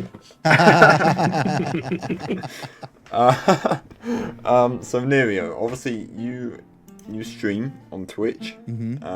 Wait, you stream on YouTube as well, right? I do. I have started multi-streaming, but I do that only with certain games. Like if I'm doing like a series like Metal Gear or even Sekiro, I'm doing even my PT run, I did that on my multi-stream. I leave my YouTube streams for very specific titles, but I do need to get better at that. But yeah, so what's your question, mate? So, I haven't done my research for this question, so you're going to have to help me out. You've been streaming for how many years? I started streaming in March of 2023. So, same as me. Yeah, just over 2 years now. Yeah, well, 2.5 years now. So, what inspired you to actually start streaming? Well, funny enough, it wasn't so much of an inspiration, but it was more of seeing of a conversation I had with a friend of mine. So, conversation with a friend of mine I've had, and funny enough, I've actually had on the show as well. He was like saying to me, "Oh, do you know what? Why don't you go on Twitch and play? You clearly love your games. You clearly love it, and you clearly are good at them. Why don't you just go online and do it and show your face and stuff?" And I was very nervous. The thing that, I was scared to show my face on camera, right? Because let's face it, the internet can be a bit of a very scary place, right? But I'm not afraid of showing my face on camera. But it's just obviously because Twitch is a bit of a bit of an unheard platform for me. I knew what it was, I just wasn't aware of the success people can have on it. And I remember, one second. And I remember seeing a good friend of mine. So, basically, previous to me being a streamer, I was actually married and stuff, and my marriage, unfortunately, it didn't work out during COVID. And there was a guy on that on my stag party who I've known since 2016, and he's actually a Twitch streamer, and I didn't know that because he didn't really advertise it or anything that he's a Twitch streamer. And my mate was the one who told me, oh, he streams on Twitch. I was like, okay, cool, I'll go and check it out. And I could see him, and he didn't have his he was just playing I think he was playing The Fields, I think, or can't remember what the game was. Is it The Fields? I can't remember. And I saw him streaming, and I could see how much he's having fun with it.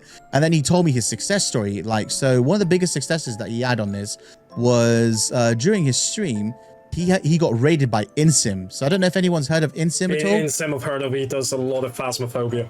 Yeah, he's I think on that stuff. Yeah, I think he is actually the biggest Phasma streamer, isn't he? I think he very well might be. So he's up there. He's huge. Yeah, I mean, I'm just checking his stream out now. Insim's got right now currently 5,000 people watching, 4,792 people watching him with 600. Yeah, and that guy raided my friend's channel. He took over 4,000 viewers over to his channel, and he you know, he told me of his whole success and everything, and I was just like, wow, that's amazing. And I thought, you know what, I'll try it. And then I still remember my first few streams were like maybe 1-2 viewers and stuff. It was very much like that. And honestly, I loved every minute of it because I was meeting genuinely good people here. And I think of all the social media platforms I've been on, and I've been on pretty much all of them, Twitch is one of the most community-friendly platforms. And honestly, I think that conversation for me that I had saying, why don't you try it?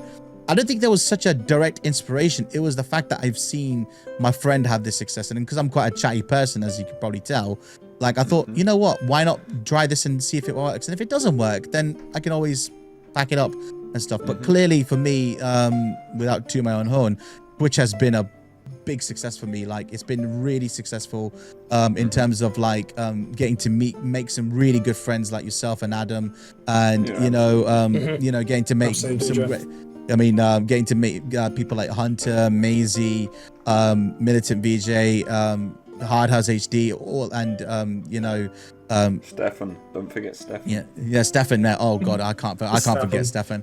I cannot forget that guy. Mr. Stefan, aka Mr. Welsh Viper Wolf. That guy, you know what? He has got an absolute heart of gold. You know, the guy will, you know, there are days when I don't want to stream and something's happened, and the first message I get is from him. He'll say, are you all right? And then, you know, then after that, I'll get other messages throughout, but he's usually the first one. He's got an absolute heart of gold. But yeah, I mean, I think it was the idea of community that's what inspired me. You know, none of that toxic nonsense that's on Instagram or on Twitter or on YouTube, because YouTube itself, I've heard YouTube can be quite toxic as well. Yeah, it can be. But to be fair, there's some pretty toxic communities on Twitch as well. Oh yeah, you're getting generally anywhere. Yeah, you'll get it generally anywhere. I've experienced the toxic communities on Twitch myself, my friend. I've experienced it, but you know what? They're far and few between. They are literally far and few between. Oh yeah, absolutely. In my opinion. It's just finding the right people. 8 billion people in the world, you know, like a toxic group or whatever. It's a small minority, very small. Yeah.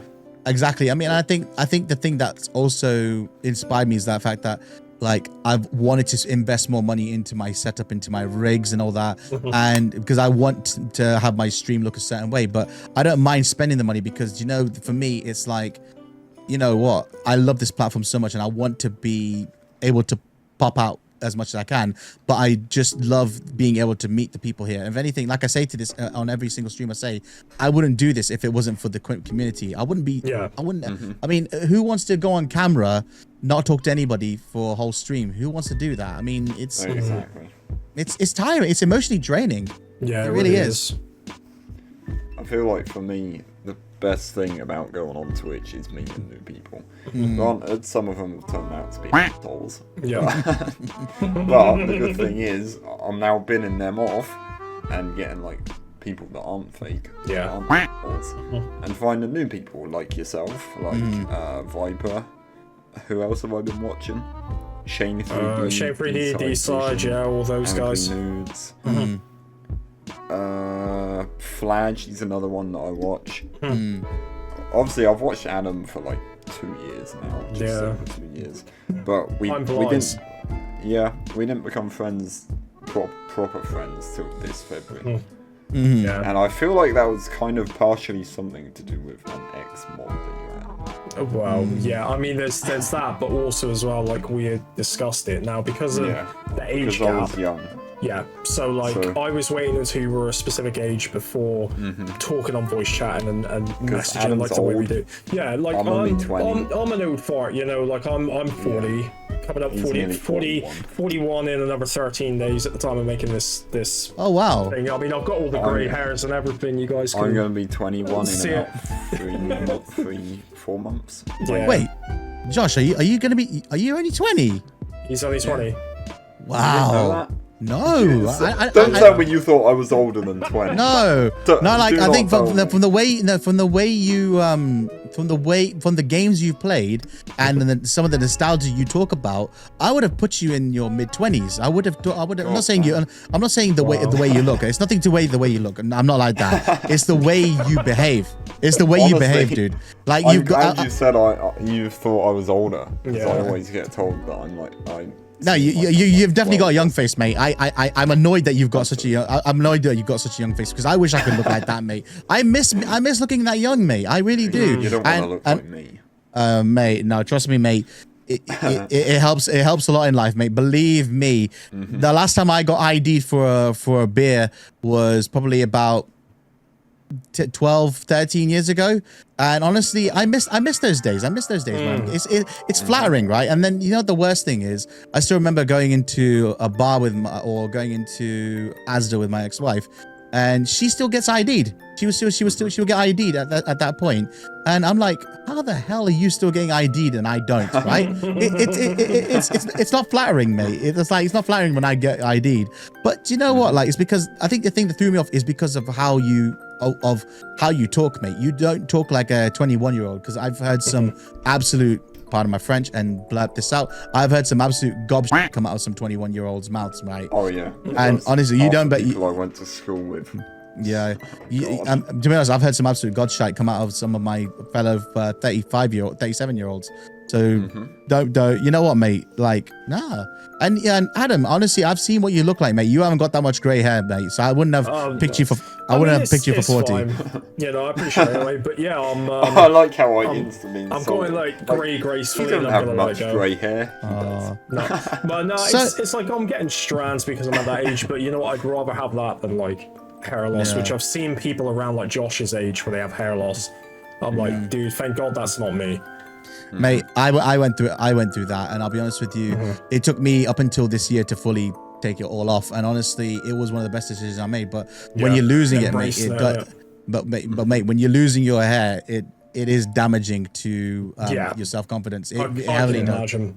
It heavily does. If I lost my hair right now, I don't think I'd go on camera again. I honestly. You'll be don't. surprised, mate. You'll be surprised because you know what, mate. It's a very attractive look. I've heard from certain ladies, like certain girls I've spoken to. They say, "Oh, we like a bold man." I'm like, "Oh yeah, okay, God that's." damn, I might have to try it.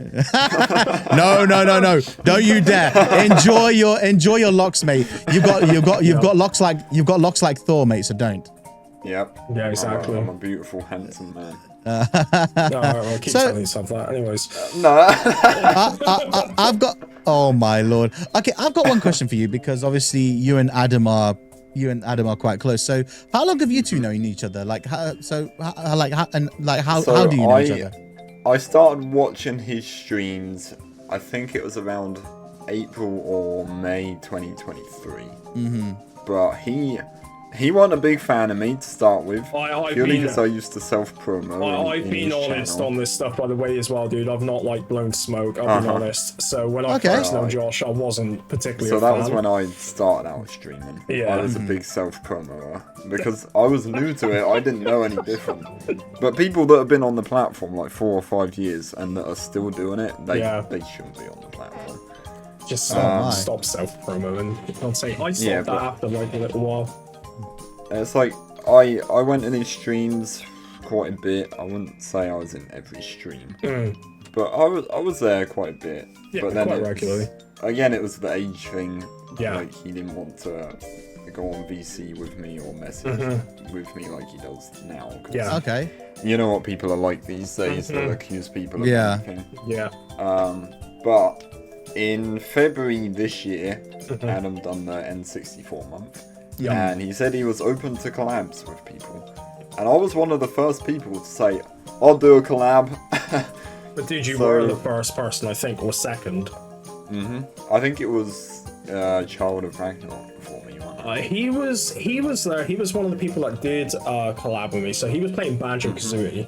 One of the rules for me was you play an N64 game, I'll play another one. So I was playing F-Zero X. Yeah. And we were just there chatting and stuff, you know, just having a good time. It was really casual and stuff. I know he wants to do more at some point, which is what I've been trying to do, like this year, trying to do collabs with different people, like whoever. Yeah. As long as they're not an asshole. I'm trying to do the same as well. But yeah, we went on VC. I think it was 26th of January. It was like January, February. It 29th. 29th of January. End of January. God damn, dude. That's crazy, man. And I think you know, we just clicked instantly. We both got each other's humour. We both got on with each other. We ended up doing 5 collabs in February. Yeah, it was pretty wild because you were like asking me every other day. Yeah, I enjoyed it. It was good to do stuff. Now it was look the at point. us now. We do like 2 a week. Yeah, it just doesn't stop. So it's like Mondays for Mega Drive Monday, which is what we're doing at the moment for all the games in the Mega Drive collection. Don't know what we're gonna do after that, but I'm hoping I'm kind of ready with like other games, so in particular Mario Kart World. Maybe Fall Guys could be one of them. Yeah, Fall Guys would be good. But also as well on Wednesdays, I mean, we play Phasmophobia, which is some of the most fun that I've had on that game like ever. Even if we're terrible at it. This is the last is something Mario 64 races. Yeah, this is something I forgot to mention, but last couple of years, not this year, but I think it was it last November you got rid of that certain person? Yeah, so he had a mod. She didn't like me, I didn't like her. Okay.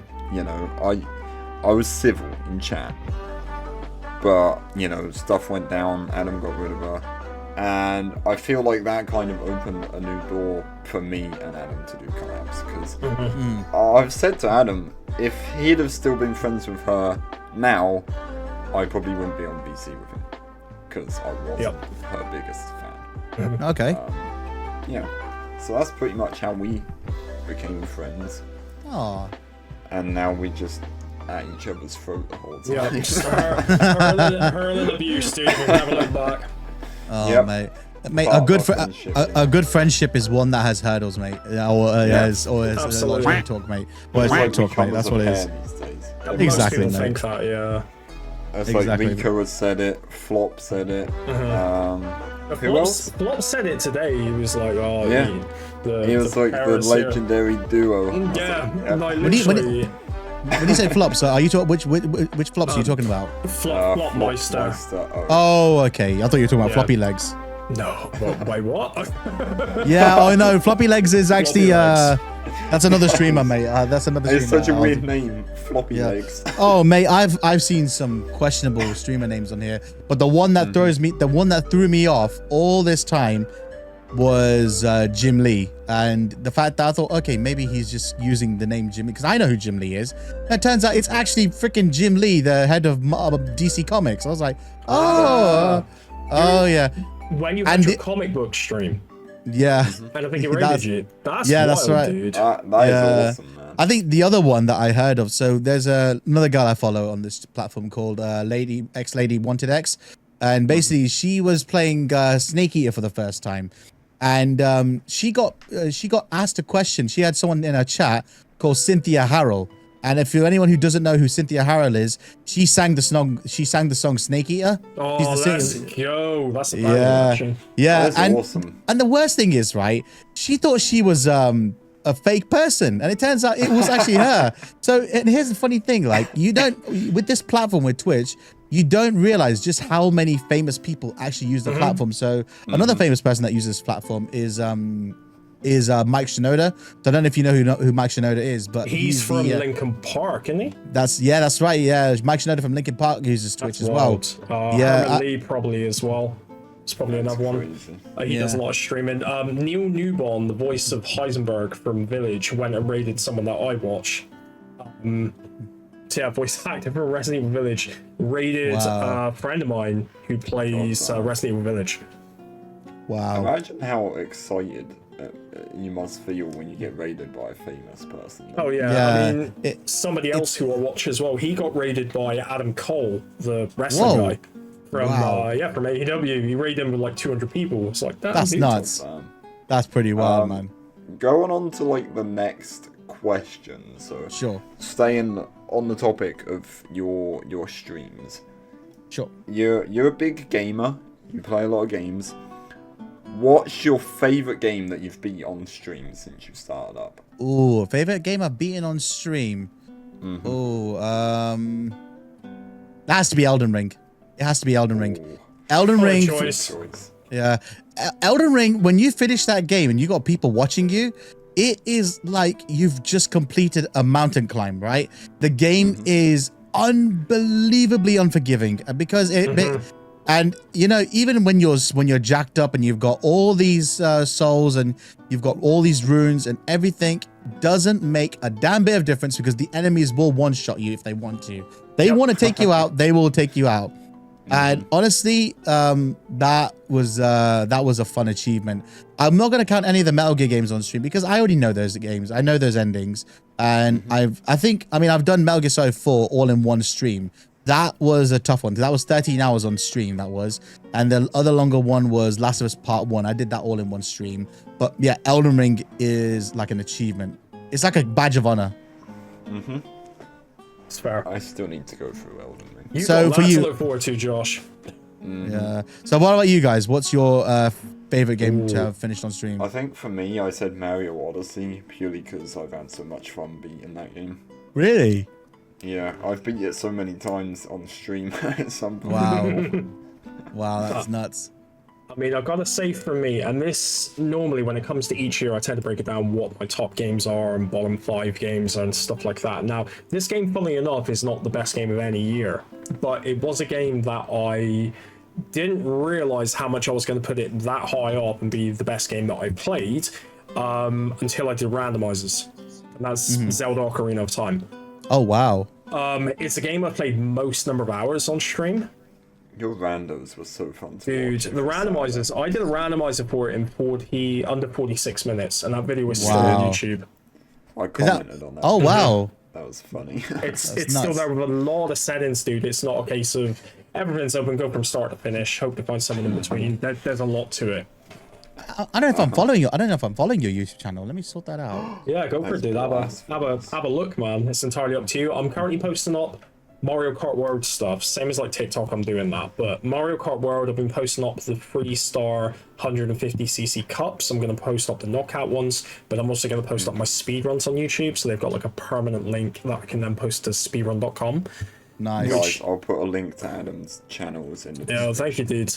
But Please literally, do, yeah. I had just as of yesterday, and as long as all the times stay and they don't change, at the time of making this podcast and the video, all of my times for the cups should be top 10, ranked top 10. Wow, that's nuts. That's awesome. So my highest one is 6th, my lowest one is 10th, but it's drawn 10th. But they kind of average about 8th or 9th. Nice. So Are you I'm on really happy with that. I can see you on TikTok as well. So I need to drop you follows on TikTok as well. So I'm posting stuff every day on TikTok as well for like the last 7 weeks. I think I follow you on TikTok. I think you do, yeah. See, for me, my TikTok is I need more content to be posting on TikTok because I'm slowly running out. I'm slowly running out of content besides my live streams. And honestly, I think the gaming ones I need to. I'm going to start because basically I've just recently invested in some off-stream gear. So I've invested in a Rode mic, you know, for my shirt. So I'm gonna actually do some of that. But then I need to create content. So I'm going to be working on that hopefully soon. But I need assets as well for YouTube. So for Adobe Premiere. So there's so much now because it's been over what would be, oh God, 7-8 years since I actually edited a video exclusively for YouTube. I've done shorts through Premiere Rush. I use Premiere Rush quite a lot, but that's not the same thing as using actual Adobe Premiere. So I need to get better and upload. Fair. Yeah. Honestly, it's so much easier to make a short than it is to make a video. It'll take me anywhere between 1 hour to 5-6 hours to make a full-length video. Jeez. It'll take about 10-15 minutes to make a YouTube short. It's dependent on the video and how much content there is to edit. Someone's told me it takes them between 45 minutes and 1 hour to make one YouTube short, and I'm like, bro, I can get 4 done in that time. Yeah, I've done that as well. But the thing is, I can edit a bit. Though. Yeah, but it depends on how much work you put into the short. So if you're putting loads and loads of editing work into it, that can take time. I remember I edited a video for Instagram just on my experience at the Death Stranding tour, and I remember that video took me about 2 hours to edit, and that's just on my phone. It's a 2-minute video. It took me 2 hours to 3 hours to edit that because I wanted to get the fine cuts and everything, and I just bloody wish I'd just done it on my Mac. So the question ones that have the most editing, they certainly do take a while to do. Yeah. So I got a question for you then in that case. So this is obviously just for me. So are you both full-time streamers? I don't think, Adam, you are. I think you've obviously got a full-time job as well. I do both. You do both? Yeah. So like I am unemployed, but I stream on the side while Do you- looking for jobs. So what do you do then in that case? So you just mainly editing videos for YouTube in that case? Yeah, that's what I do with my days. I don't have a life. Oh, he doesn't go out and touch grass, dude. Wow. I think grass is blue, isn't it? It could be. In some countries, yeah, it probably would be. If you go to go to like Dubai, I'm probably thinking they've got bluegrass somewhere in some place. Yeah, probably. I mean, Probably. Yeah, basically, while I'm looking for jobs, I spend my days editing videos, making thumbnails for it, working on other projects for YouTube and Twitch, work on different graphic pieces for all sorts. Also, do you know how much time I put into just thinking of ideas? Literally, I've sat here for like an hour in this exact position with my head on my hand, thinking of ideas. I'll just be sat here, and believe it or not, I get nowhere. And do you know I what, don't mate? think of a single idea. Do you know what, mate? Sometimes it happens. And there's nothing wrong with that at all because it just means that you've got your thinking cap on. I think I think the challenge nowadays in the world of content creation is trying to make yourself stand out, doing content, creating content. Absolutely. Yeah, that's the hard part now because the truth is, part is thinking of something that will go with what's going around these days. Exactly. Like I've seen like one of my favorite streamers to watch. I don't watch his streams as much as I should because he doesn't do as many, and he always streams during the work day because I work full time. You see, is only Joey D, and I remember he was the first big raid I had. He brought 90 viewers to my channel, and he got his stream actually got me over my first 1,000. And I remember like he's such a nice guy, and all his streams are always just chatting. Rarely plays any games, but he's got a personality with him, and that actually inspired me a bit more to change my approach. But the thing is, I look at these guys and I look at other people. They get you get your biggest growth outside of Twitch. Being on Twitch is you'll grow, but you'll actually grow bigger outside of Twitch. And it's funny enough because there's there's that recent viewer on my channel who I told everyone to follow because she's trying to get affiliated. I met her on Instagram. Me and her started talking on Instagram, and I was like saying, if you need any help getting affiliated, please let me know. I'll do whatever I can to help you. Is it the one I followed yesterday? It was her yesterday. Yeah. Okay. So, and she's a vibe to be around, mate. She's an absolute vibe to be around, and and I think it would have to take a lot for me to be doing this full time, because to do a content creation as a full time person, it takes a lot out of you. Yeah. It really does.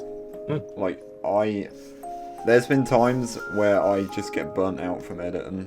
I've kind of spaced it out a bit now, because it was getting to a point where I was editing and uploading a video like every day, and I can't do that no more. I got so burnt out from it. I do 3-4 videos a week now. Wow. If you're lucky. I think you know what you might need to do, and I think this is something that was obviously we're going off a bit off topic here, but one thing that would always help is diversifying your content creation. So not just necessarily gaming. Why don't you do something like, if you can stick with the gaming stuff if you want to, but diversify. Do like speedrun tutorials like you've done for Mario Odyssey. Create a whole speedrun tutorial, how to speedrun Mario Odyssey, how to beat Ocarina of Time in a randomizer. Teach people how to, because I tell you one thing that sells a lot on YouTube: education. People want to learn how to do this. Like the amount of times I've watched, I was studying the videos for how to big boss rank Metal Gear Solid 2, or how to do how to find all 100 packages in Grand Theft Auto. YouTube is really great for that stuff, and the algorithm. Honestly, if I need game tutorials, I go straight to YouTube. Exactly. And it's a shame that market is so saturated, but you can still make a success of it. You can still make a success of it. Or quizzes, like do video game quizzes. So there's one girl I recently followed from the UK who I subscribe to, and she does lots of video game quizzes. Like, you guess the video game character from just these 4 pictures, and it just shows like obscure pictures, and you got to try and guess it, and it just gets your brain thinking. Stuff like that really does well, I think. But to be fair, I did go into sort of analytic videos. I think it was sometime last November, because I was editing YouTube videos, gaming videos all the time, and it got to a point where on every video it just got less and less views. I was like, you know what, I've got to do something different here. So I made some analytic videos, literally just standing in front of a camera on a tripod talking about a game, and they done pretty decent for a while, but again they're kind of flopping. So I've got to think of something new. But that kind of, the last question, which was quite a while ago, I don't know if you remember the last question. Any reminder? So it's favourite game that you've beat on the stream. Oh yeah, so this one kind of links to the last one. Okay. So what is your least favourite game that you've beat on the stream? Oh, least favourite game that I've beaten on stream. Least favourite. That's a bloody good question. Wow. That is an oddly good question. I've only beaten the games that I really enjoyed, because I've not actually, it's been a while since I've done a full end-to-end playthrough of something new. Okay, I'm gonna say, it's gonna sound a bit controversial. Indiana Jones and was it is it the Great Circle? Or I can't remember what Circle, I put that in. Yeah, that's the newest one. Yeah, I love the game. It's just the problem with Indiana Jones video game. It captures that old feel, but the only problem I had with Indiana Jones is they're better designed as movies. I think to do a video game on Indiana Jones and to keep the viewer interested in that world for something, and that game drags on. I'm not gonna lie, that is my biggest takeaway that I took away from Indiana Jones. That game was a lot longer than it needed to be. It was, I think I must have put about 12 15 hours. But I think no, it was 25 hours I put into that game. It's a long game. God damn. And it's a long game for a story game. Uncharted wasn't that long. And honestly, if I'm going to play a game that's kind of like that, I'm going to go and play Uncharted. So Indiana Jones was definitely like that for me. It's a good game. It's just not, no. I mean, it's my least favorite of everything I've completed on Twitch. To be fair, I've not heard great things about that game. Same with the last movie that they made. Oh, Apparently movie's that terrible. wasn't very good. No, Indiana Jones for me is only 3 films: Raiders of the Lost Ark, Temple of Doom, and Last Crusade. It's like the Star Wars trilogy. I don't mind Kingdom of the Crystal Skull, but it did get a bit far-fetched at the end. Wow, you are part of you are part of a minority of people that actually don't have anything bad to say about that movie. Time travel. No, I don't mind it until the end. They add aliens and the pyramid or whatever. God. It is. What the hell are you watching, man? What is this? This is like Oh Indiana Jones. my God. Like this is it's not Indiana Jones. No, I mean, let's face it. Indiana Jones has done out there things, right? But at least it's drenched in actual history, right? Yeah. Like Raiders of the Lost Ark is all about the Lost Ark with the tablets that Moses brought down. Temple of Doom is based on Indian mythology and on the Shivlings, and then on Raiders of the Lost Ark, it's about the Last Crusade. Last Crusade is literally about the Crusades. Like, you know, it's really well done. That's why Steven Spielberg nailed it with those movies. I don't know what the hell happened with those movies ever since. And it's kind of like what happened with Star Wars, in my opinion. I look back at Star Wars now, and I don't mind the prequel trilogy because it follows the core of what they were doing, right? Now with the sequel trilogy and Disney's interference, I don't like it one bit. I just Disney just ruins everything, though. I think Disney's they wanted to buy Sonic, but I'm glad they didn't. No, for the love of God, keep it away from me. Keep it away. Yeah. No, don't. And for the love of God, Nintendo, don't make a deal with Disney. Sorry, Disney, not mean to trash talk, but like, let's face it. Like, I think South Park nailed the whole Mickey Mouse thing really well. Mickey's now been too angry. Now he's off to Valhalla to recharge. Yeah, with the Jonas Brothers, if I remember. Yeah, that's exactly right. Yeah, love South Park. That much Exactly. Absolutely. What's your next question, mate? So, moving on from that, and we've obviously spoken of Metal Gear Solid. So what I'll do this in 2 parts. So I'll ask some questions, then Josh will ask some questions on some stuff, and then I'll come back to it. So I've got a few questions, obviously, to start off on this. And this is probably an obvious one because I think you've answered it already. Which is your favorite Metal Gear game in the franchise? Ooh, it's actually not Metal Gear Solid 1. I was going to say it's not Metal Gear Solid 1. I love Metal Gear Solid 1. And viewers, you might kick and scream at me for this, but it's Metal Gear Solid 2 Sons of Liberty. Sons of Liberty is such a it's a game beyond its time. And I think Sons of Liberty, I think you had to be there. You had to be there when the hype was there. The hype for Metal Gear Solid 2 was a very real thing, right? So when Sons of Liberty was announced, I mean, they released a videotape with the trailer on it, and then a DVD. I mean, I don't know many properties that ever got just the trailer on an individual product, right? It's just a trailer, and that E3 2000 trailer, right? That is still for me one of my favorite video game trailers of all time. If anything, I think it's the greatest video game trailer of all time. It just builds you up, and I think I know a lot of people say, oh, the bait and switch and Raiden. Hell, yeah, I was annoyed with it. I mean, I miss Snake. But then after you go and play the game a bit more, and then you go in with the series, you go back and look at 2 and look at Raiden. You're like, I like Raiden. I think Raiden's a really crucial part of the story because the Metal Gear series isn't just about the snakes. It's also about everyone else around him because it's because of that. Yeah, it is. It's like Mad Max, right? Mad Max's films are built around the other characters, not about Max. Max really has some kind of involvement, but he's not part of he doesn't really do anything. It's all about the other characters around him. They drive the story forward. I mean, I'm not sure if you guys have watched any of the Mad Max movies, but they're very much like that. I've not. No, they're amazing. Mad Max it's a really good movie. Beyond Thunderdome is questionable, but Mad Max 1 and 2 and Fury Road, go watch those movies. Fury Road is one of the greatest things I've ever seen on cinema. But yeah, Metal Gear Solid 2, then right after that, it's got to be Snake Eater. Snake Eater 2, 3, and 1. I think Snake Eater is one of the best games ever. It's just something very, very magical about Snake Eater. But 2, Sons of Liberty has a lot of really great moments, and the gameplay was phenomenal. I mean, for what it was there for, and the fact that people bought PS2s purely for that game. People were literally buying PS2s purely for that console. I mean, hell, I've still got my Metal Gear Solid 2 PS2. I actually have, the outer box of the PS2 when it was boxed.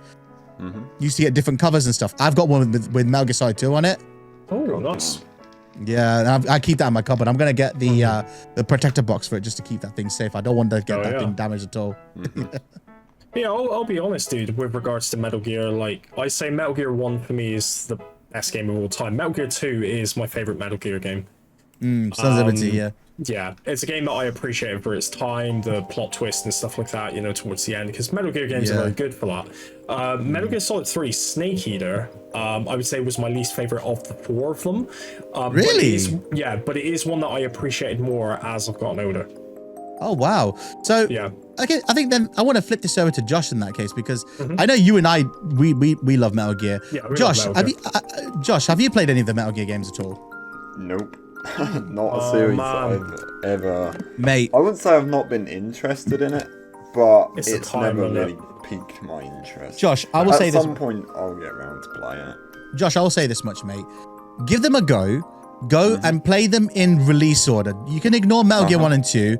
Metal Gear 1 and 2 on the MSX. They're great games, but go back and play them after you finish the series, because they give a lot of great context to what happens in MGS1. But like myself and Adam, I'm guessing Adam did the same thing. We played MGS1 without knowing what the hell is going on, especially when Gray Fox's Gray Fox's history is revealed, when the Cyborg Ninja's history is revealed, like that stuff we didn't know what the hell that was. And for me, I didn't play the original Metal Gears. I played it on MGS1.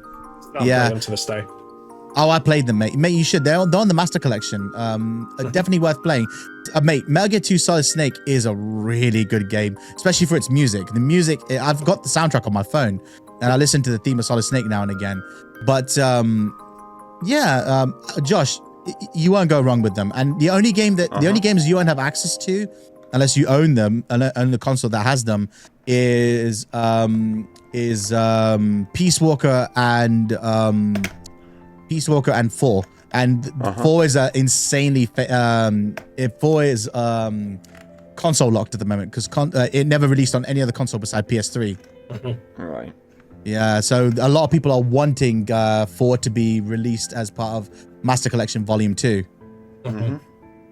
I'll end up getting around to trying them at some point.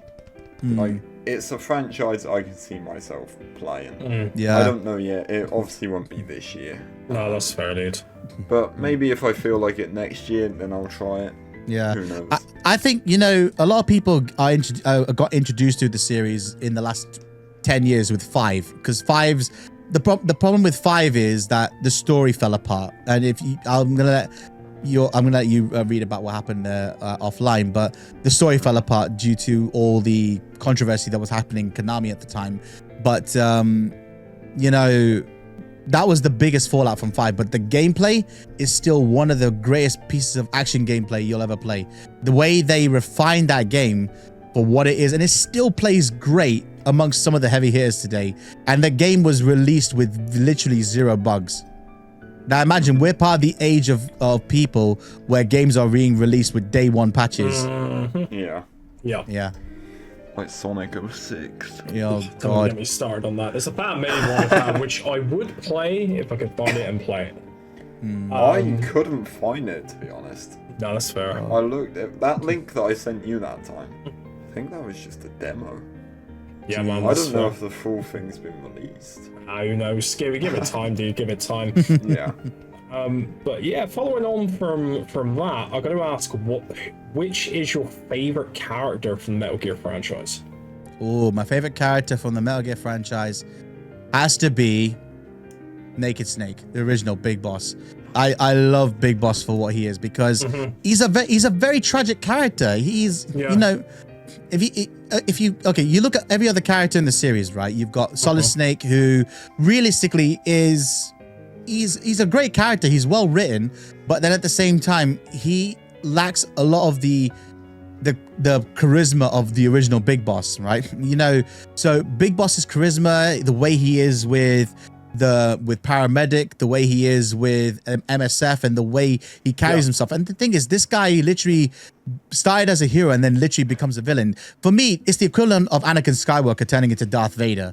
But it's not as but the thing is, like, and I know I'm linking back into movies here, but Anakin Skywalker turning to Darth Vader, if you really go back and you watch the prequels now, you realize he's only Darth Vader in this form because he's pretty much screwed himself by serving the Emperor, because he knows the Emperor is a lot more dangerous than him. He's like, I better do what my boss says, otherwise I'm screwed, right? Darth Vader is still, he's a force to be reckoned with. But if you really think about it, right, in the original trilogy, Darth Vader only really kills a handful of people, right?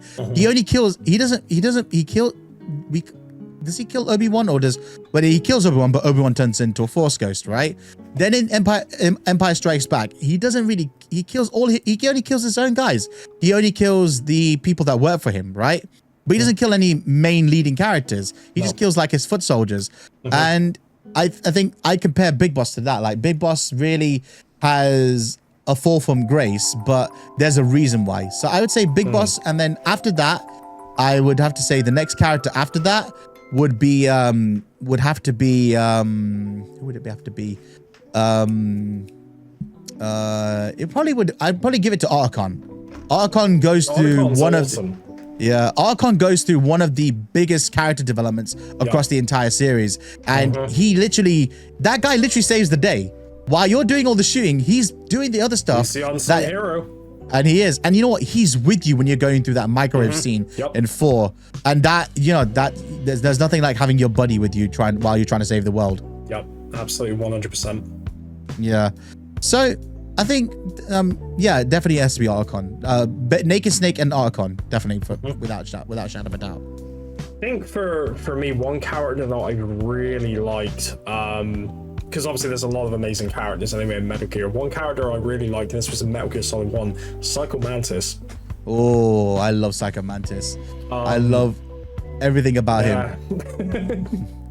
Just, you have to make sure he doesn't read your mind and stuff like that. I just thought he was really cool. It was really innovative. I think, Josh, this is the thing for you, mate, and I think a lot of this is like probably gobbledygook to you, but I would say to you, mate, like a spare knob. Mate, Josh, let me put it this way. Play Psycho Mantis, right? So I was watching Mailbox, right, recently. I watched him do the Psycho Mantis fight, and I watched him do the torture scene, right?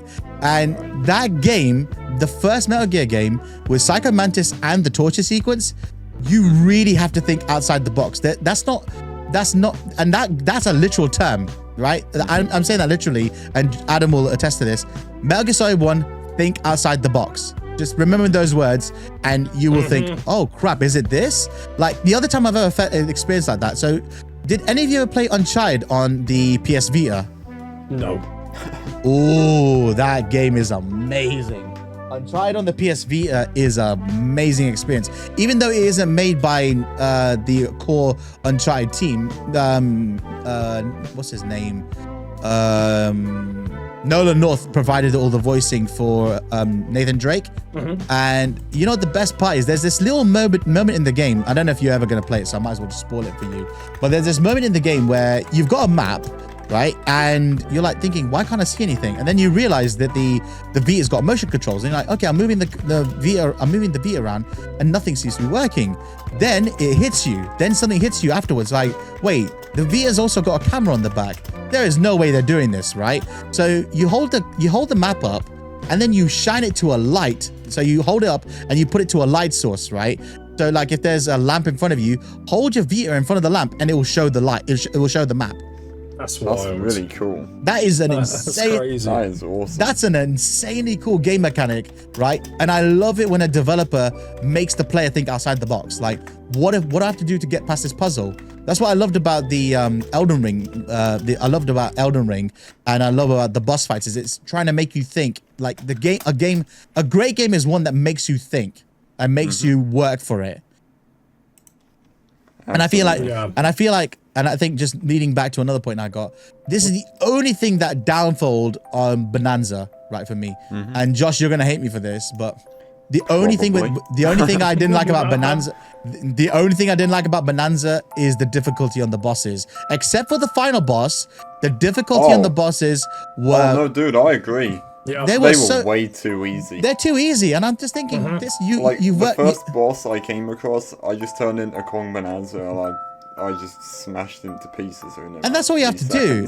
Yeah, and I thought that was kind of anticlimactic because the Donkey Kong bosses, if you ever played the original games, they are difficult. Like, like obviously not the naughty, but the queer king, the bee boss. I can never remember what his name is. King Karul, Captain Karul. Captain Karul is a notoriously difficult boss.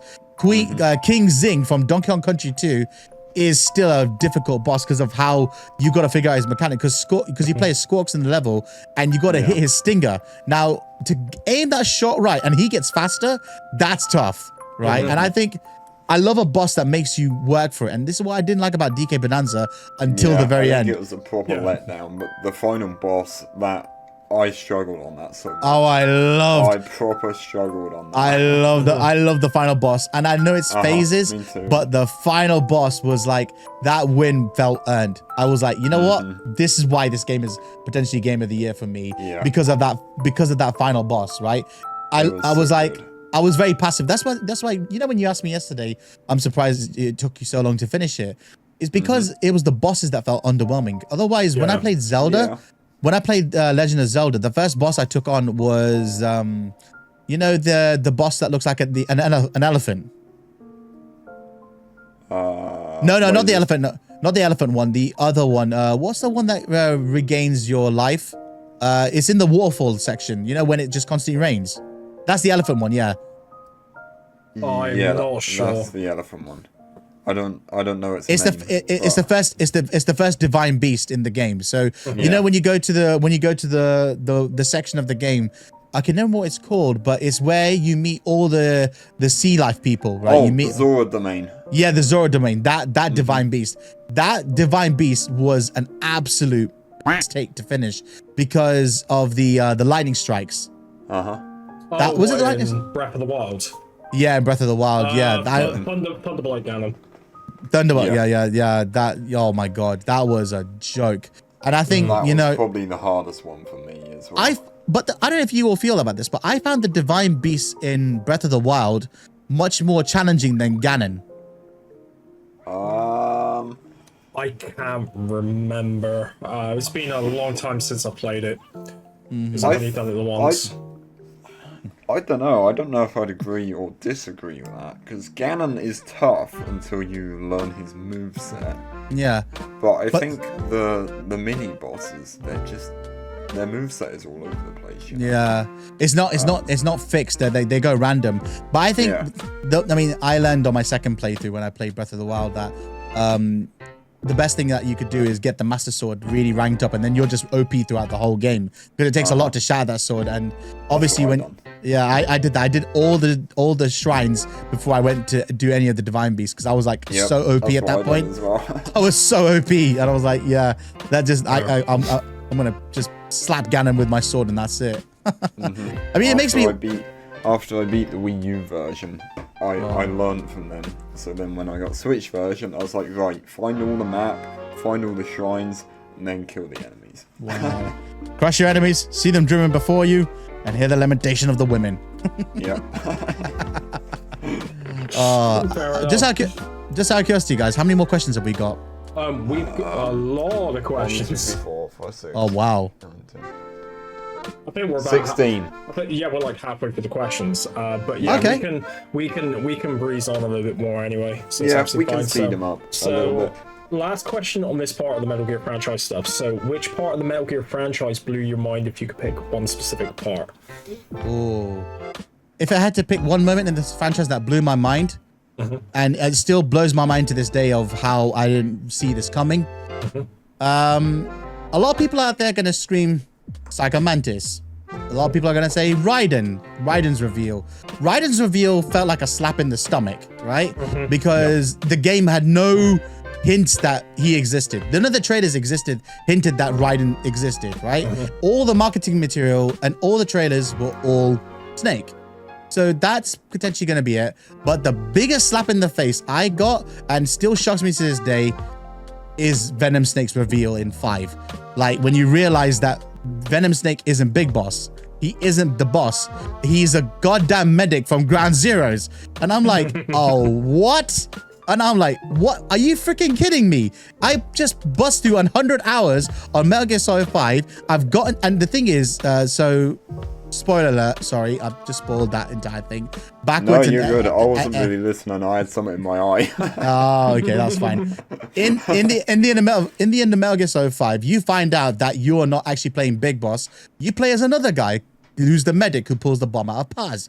And he's been brainwashed to believe that he is Big Boss. Now, I get why they did it, because he serves as Big Boss in Metal Gear 1. So the soul story comes full circle. But when you're playing that game for the first time and you are playing it with the hype of it, I remember I took days off to play Metal Gear Solid 5, and I'm thinking, this is the legend of Big Boss. I am Big Boss, right? I am zipping around on my horse. I'm beating people with my robotic arm. I'm saving sheep from the fields. You know, like, I am just a G. Then you get to mission 48, the man who sold the world, and you're like, what the fuck is this? Then you get to the ending and you're like, oh my God. I remember pacing up and down my room, in this very room, in this little section here. I was pacing up and down like, what the hell just happened here? What the hell is this? And yeah, it's definitely Venom's reveal in Metal Gear Solid 5, because this was it. You gotta remember, when 5 came out and the fallout happened with Kojima and Konami, this is it. We're not getting anything else after this. We're not getting another Metal Gear game from Big Boss's perspective, or a remake of Metal Gear Solid 1, or a remake of Metal Gear, because Kojima did want to remake Metal Gear 1 and 2. This was it.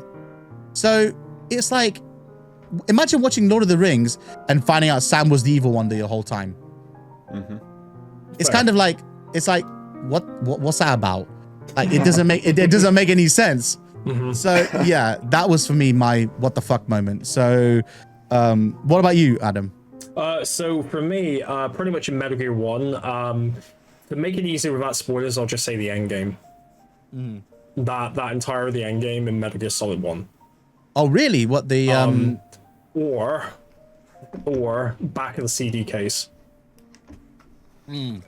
Yeah, that You know yeah. what I'm talking about. Yeah, this is why I say they're thinking outside the box, mate. Like Josh, if you ever play Metal Gear Solid 1, try and play a copy of it, a physical copy, and try and get a physical copy of the original PS1 version.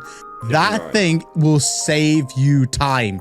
That literally will save you time. Like, I know people who playing the game through copied methods questionably back in the day, and when they came to a certain moment, they were going through every frequency and they were like, well, what the hell? And then there's this moment, you're like, oh, and then so it's you this. yeah, so that's the thing that gives it away completely. That's fair enough. It's helpful for when I go through it at some point. You're gonna need it, dude. You are really, you are, mate, because there's some puzzles, there's some. And also the torture sequence, mate. You are going to want to buy a second controller that you can destroy, because the torture sequence is unforgiving. Think this way: you're mashing one button consecutively, and if you're playing on the harder difficulties, you're doing that a lot. Because on easy difficulty, he only tortures you 3 times. On normal, it's 4. On hard, it's 5, and on extreme, it's 6.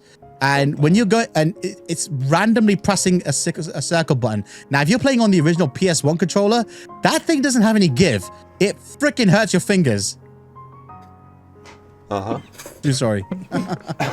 I get passionate about this. I'm sorry. Yeah, but you're good. Think of it like Mario Party when you're using an N64 analog stick. There's no give on oh that. my getting god. burns.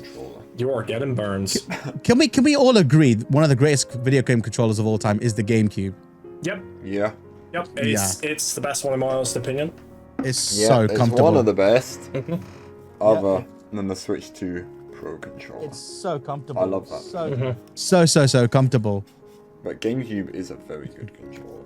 It was a good console. The GameCube had some great games on there. It did. I like them. Oh yeah. While we're on the subject of Nintendo, actually, so obviously they nearly knocked my headphones off my head, but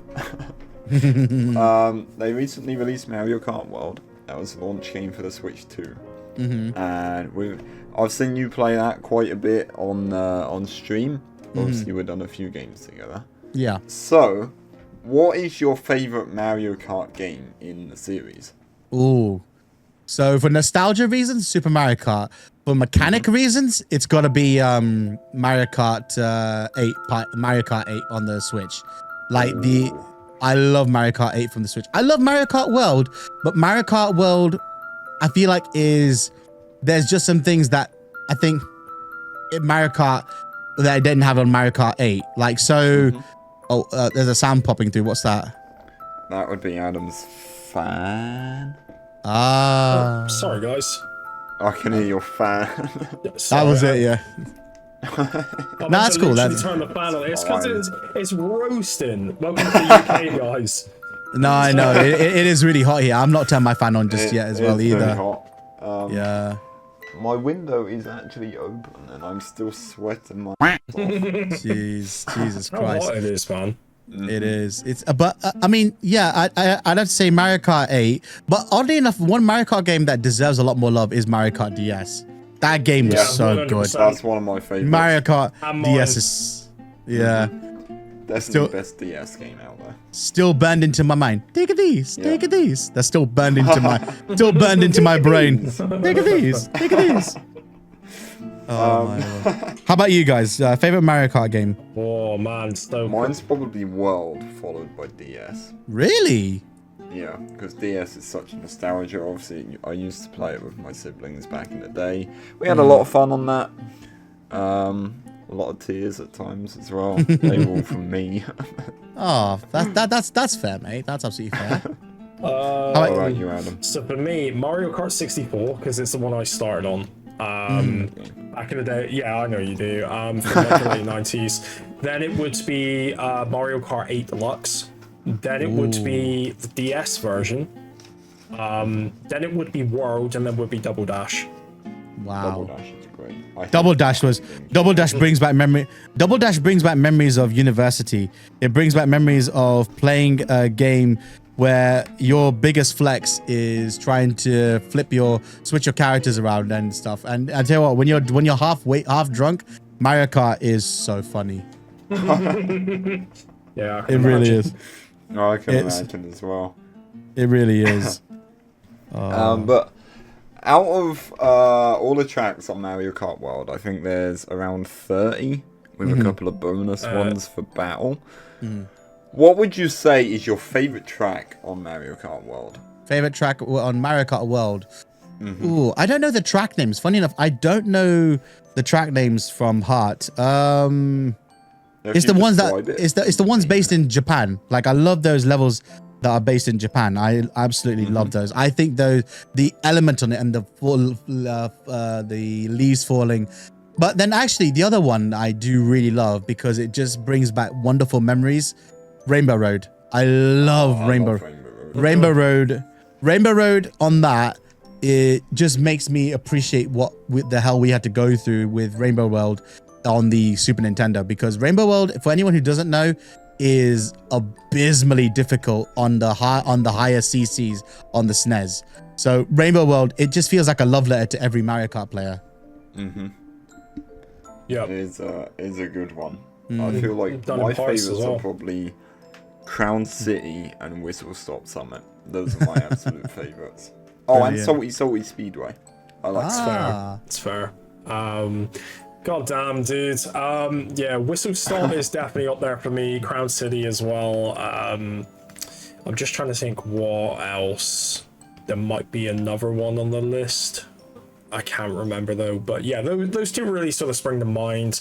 But there's no bad track in the entire game for me. No, No, I don't think so as well. If I could go with the knockout tour stuff, it's got to be the one with the long bridge, like the intermission kind of thing. Yeah. As well. Maybe it's not a knockout. I think it's just a normal. No, part. it is a knockout, I think. Oh, okay, maybe it is, but it's definitely in the cups as well. So it's where you start in Crown City. No, it's the Oasis. I think it is. Oh, far away Oasis. I think it's far away Oasis, and then goes to Crown City, and you got the bridge. I'm pretty sure I personally like it the other way round. I like going from Crown City to far away Oasis because you get to a certain bit on the bridge where a truck appears on the side of the bridge. Yeah, on the right You get in side. that, you can just run everyone down. I'm not surprised you'd say that. Oh, absolutely.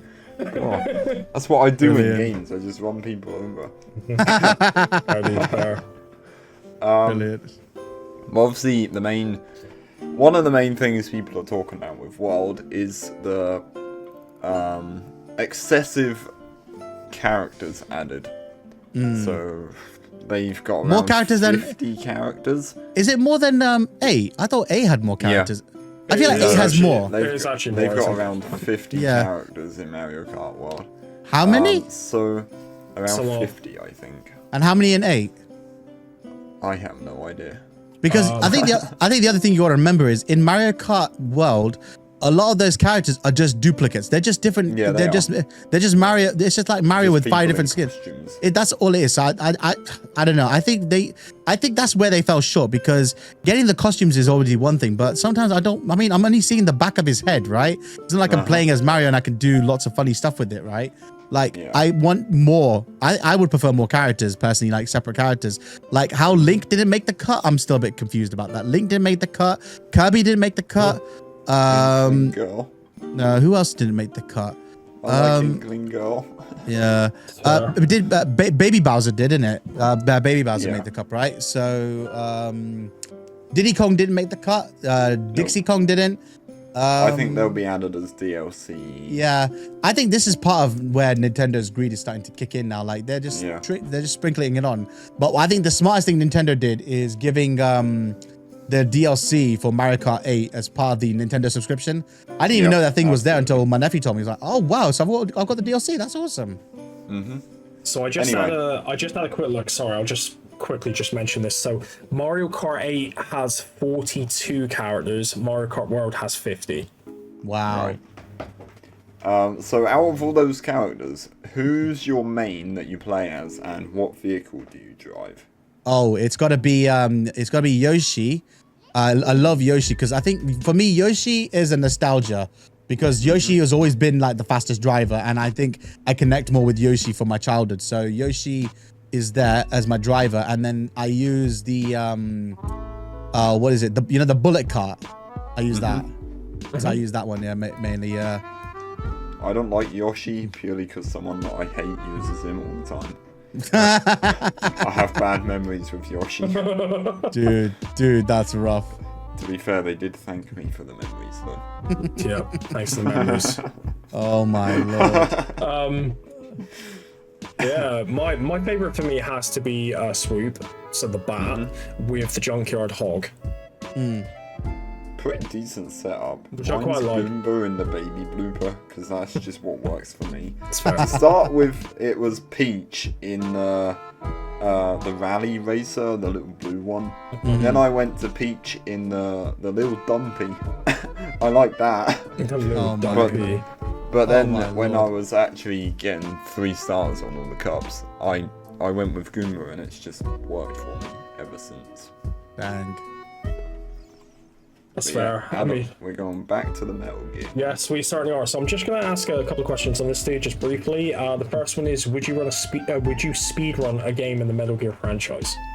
I've speedrun them all, except for 4. I've and 4 and 5 and Peace Walker. I've speedrunned Metal Gear 1, Metal Gear Solid 1, 2, and 3. I have attempted speedrunning Metal Gear Solid 4, but it's too damn difficult, especially when you try to do it on the harder difficulty. But Metal Gear Solid, I've speedrun Metal Gear Solid 1, 2, and 3.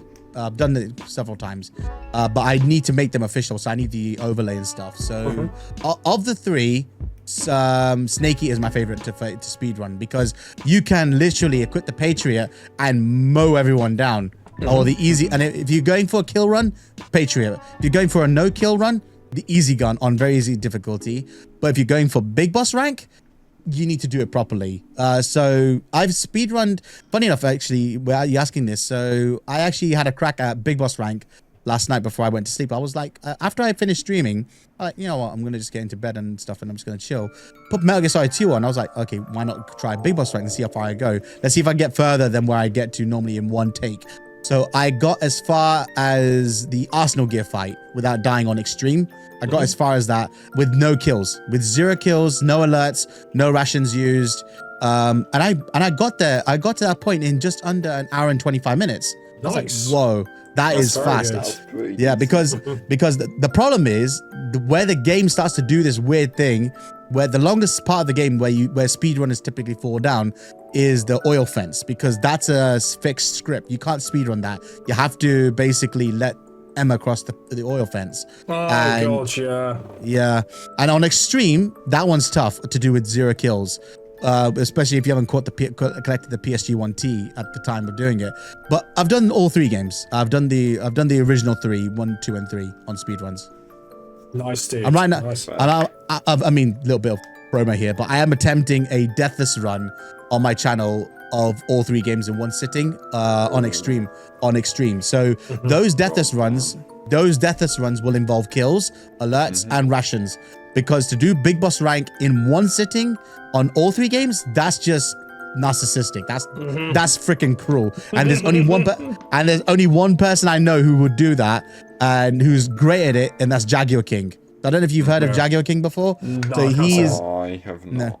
Jaguar King is the noted Metal Gear Solid speedrunner. He speedruns on his channel. He's doing it right now. He's speedrunning Metal Gear Solid 3 on Big Boss rank 100 times before Delta releases. God damn. That's insane, dude. But if it's what he wants to do, then fair play to him. Exactly. Yeah, exactly. So following on from that, seeing as Metal Gear Solid 3, it's recently had a remake, of course. Metal Gear Solid's had a remake with the Twin Snakes. Do you think Sons of Liberty is going to be remade in the future? I think the next game that they should remake, I think it would get a remake, but I don't think it will be I don't think it should be the next game that needs a remake, because Sons of Liberty is a very confined story, right? When a Snake Eater, there's a lot more open world and there's a lot more things to do with it. Sons of Liberty, I wouldn't touch that. I think leave that one alone.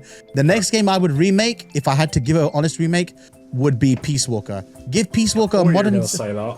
Yeah, Peace Walker, because Peace Walker's mold is that like that of Metal Gear Solid 5. Metal Gear Solid 5's mold is based on Peace Walker. So I would say a lot of people don't. I think I consider Metal Gear Solid Peace Walker, Ground Zeroes, and Phantom Pain all Metal Gear Solid 5. I consider that the ultimate Metal Gear Solid 5 experience, because you get to experience Big Boss's story, you get to experience the intermission section, and then you get the Venom Snake story in the last act of the game. It's just obviously doesn't go down with a big finale, so to speak. It's not finite, but like a trilogy should be. But I would say Peace Walker. Peace Walker, I think, deserves the remake cut. It's fair. Good show. Hell yeah. So back to my questions. Okay. We're completely scrapping the Metal Gear Solid stuff. Okay, that's cool. It's just not important anymore. No, we don't care about that anymore. Earlier you said the PS5 was your current favourite console. Yeah. So, what is your favourite PlayStation game? PlayStation game? Oh, that's gonna... Wait, what are we talking? All PlayStation or PlayStation 5? We'll go PS5. Okay, so my favorite PS5 game, Death Stranding 2. It will have to be Death Stranding 2, and then after that, it's gonna be it's gonna have to be oh god, I had it just then. Oh, hang on, let me go through my list really quickly, and I'll tell you what it will be, because it's one that I know of. So I go to my PS App library right now, and I will tell you what it is. Guys, whilst we're waiting, see if you can hit the like and subscribe before Neerio is finished. Jesus Christ, man. Hit the like button, subscribe, comment. Oh, you've done it already? Share with all your friends and family. Go comment in the comments if you've watched this far. Go comment Adam smells. Go comment Josh smells. Oh my. Okay, just whoever. Hashtag Josh, stop running your jaw. No. Oh my lord. Comment either hashtag Adam smells or hashtag Josh smells, and whoever has the most loses. It's fair. I mean, people will deliberately make it a draw, by the way. Oh, they will. Oh my lord. I'll go on my third account. Nah, you can't do that, dude. No, it's not allowed. So I would say Death Stranding 2, and then after that, okay, I've got it. Elden Ring. Yeah, dude. Ooh. Good shout. Oh yeah, Very good that's a shout. decent choice. Elden Ring is just, I'm not gonna say anything more about Elden Ring that hasn't already been said, but for PS5, 100% Elden Ring. And then if I had to pick an honorary mention, God of War Ragnarok, and Yeah, it's a good shout, dude. and Spider-Man 2. Yep. Spider-Man 2, my only fallout with Spider-Man 2 is the last act of the game. The way it goes down, you have to keep fighting the symbiotes after the game's finished. I was like, no, put it back to regular people. I want to fight regular people. I don't want to fight symbiotes all over again. And the fact that, so I've got a bit of a beef with Spider-Man 2. Spider-Man 2, they already leaked the DLC, right? The DLC has already been leaked. The multiplayer mode was going to be leaked, and yet none of it's been released. And the game is now officially 3 years old. Yeah, it's 2 years old, and nothing's happening with it. And I think they're going to save it all for when. Yeah, I think it's because of the Insomniac leak. I think when Insomniac was hacked, like Wolverine. I mean, what the hell's happening with Wolverine? I don't even know what the hell's happening there anymore now. Oh, I have no idea. No. Yeah, I was gonna say Last of Us Part 2 as well, but that's not a PS4 game. It's not a PS5 game. It's a PS4 game. Yeah. So sticking on the subject of games, well, to be fair, this whole podcast has been about games, but yeah, you know what I mean. So there's been a lot of brilliant games this year, like Mario Kart World, Death Stranding 2, DK Bonanza, whatever else has been released this year. So what would be your personal game of the year for this year so far? Oh, that's easy. That's Death Stranding 2. Death Stranding 2, yeah. Death Stranding 2 for me, not because it's just Kojima, but it's an emotional experience. Death Stranding 2's emotional depth and everything, it hits so many bars. And you know, lately, I mean, I've gone back to it a couple of times, but because of how long the game is, I want to enjoy it and I want to keep enjoying it. So I've not gone back and played it again after for a little while, and I'm just because I'm playing on other games at the moment. But Death Stranding 2, without fail. Then next in line, I would give it to DK Bonanza. Absolutely. But then the other one that's a big contender for Game of the Year, which I haven't played yet. Well, I've bought it, but I've not played it yet. Claire Obscura Expedition 33. I've heard nothing but good things. I've heard nothing but good things about it. Yeah, I've heard good things. It's a good shout. Have you played it, Adam? Decent. I have not, but everybody has said it's good. Like everybody who's played it. I've briefly seen little bits on it, so I can't give a fair opinion, but I can say, like, from what I've heard, people have said it's very good. Yeah, it's from what I mean. One of my good school friends has basically said, and he put about 45 hours into the game. I think when someone says 45 hours, it's like, whoa, that's a lot of time investment. I mean, I've got people in my community right now who are saying Battlefield 6 is it 6? That's going to be Game of the Year. And I'm just like, I get it, I do, and I respect it, but I just will never see a first-person shooter being a Game of the Year. No, very rarely. Shouldn't. No. Game of the Year titles, I give it honestly to story-based games. A game has to have a really good story. I mean, I don't even know how It Takes Two won Game of the Year, but apparently it's got a solid story with it or something. It Takes Two was brilliant. Is it really? I'm actually going to be playing that. I played the whole thing with my dad, and I loved it. Oh wow! I'm going to be playing that with what someone from my community, Darling D. Me and her have been talking. We're going to play that game together because like I've never experienced that game, and I think she wants to play it again as well. So we're gonna play that game together. Hopefully that'll be pretty fun. But I mean, just segueing onto Game of the Years, right? So.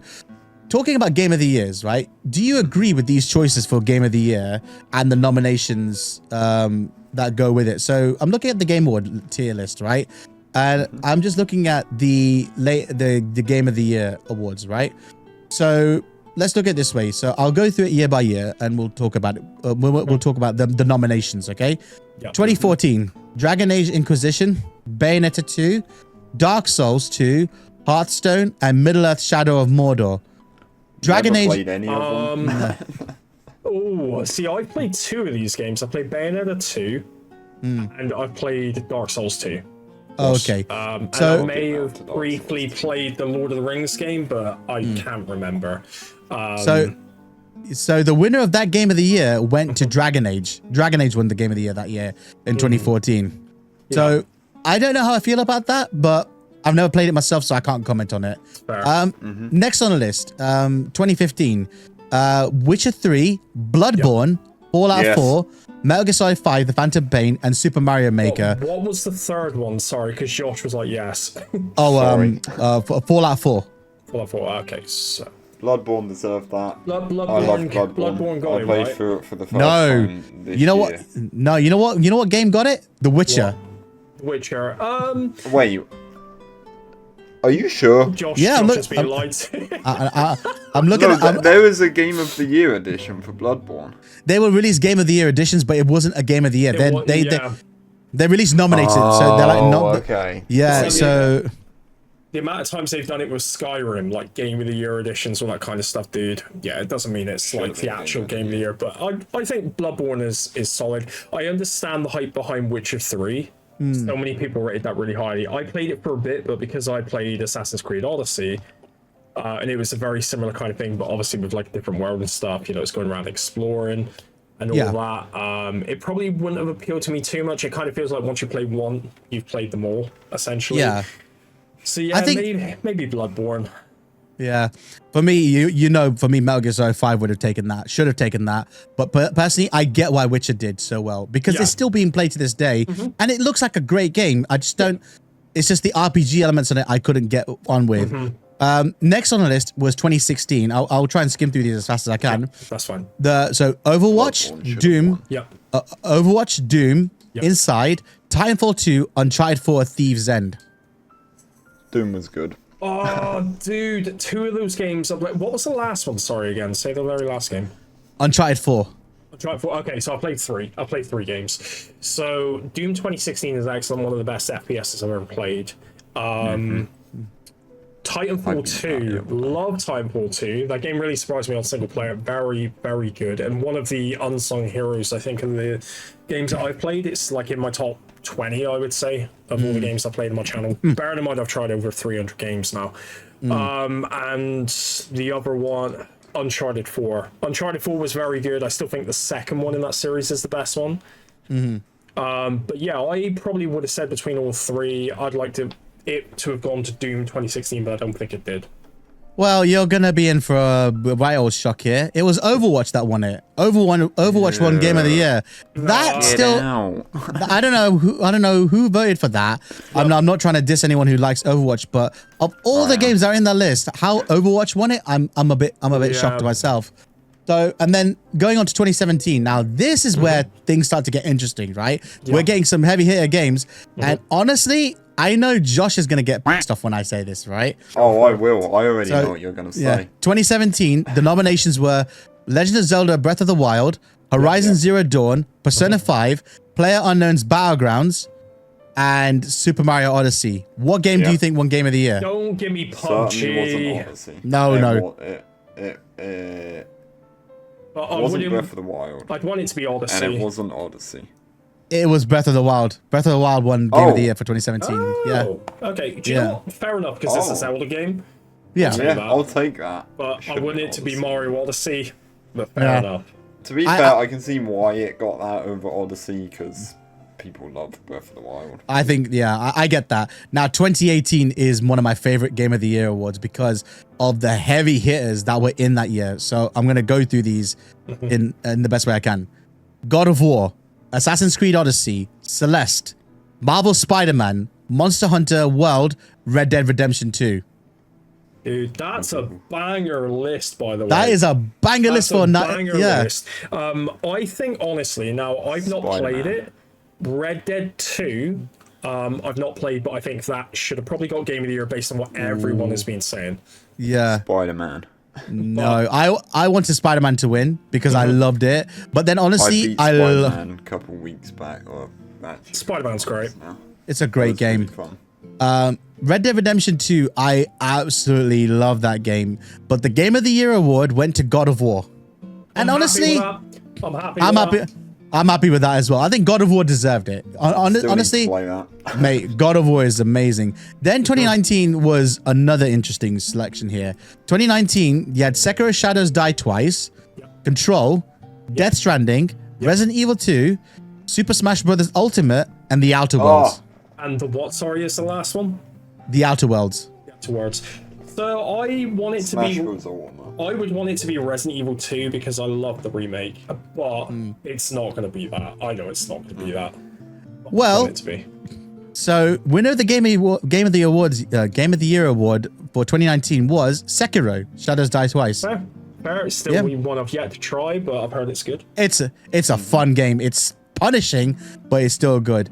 Then 2020. Now this is 2020. Now I've only played on this list 1, 2. Oh, I bet Two Animal games. Crossing New Horizons is on Yeah, there, isn't it? it is. Oh, bloody hell. Yeah, you're right. It was. Yeah. So there's two games I've only played on this. It's gotta be.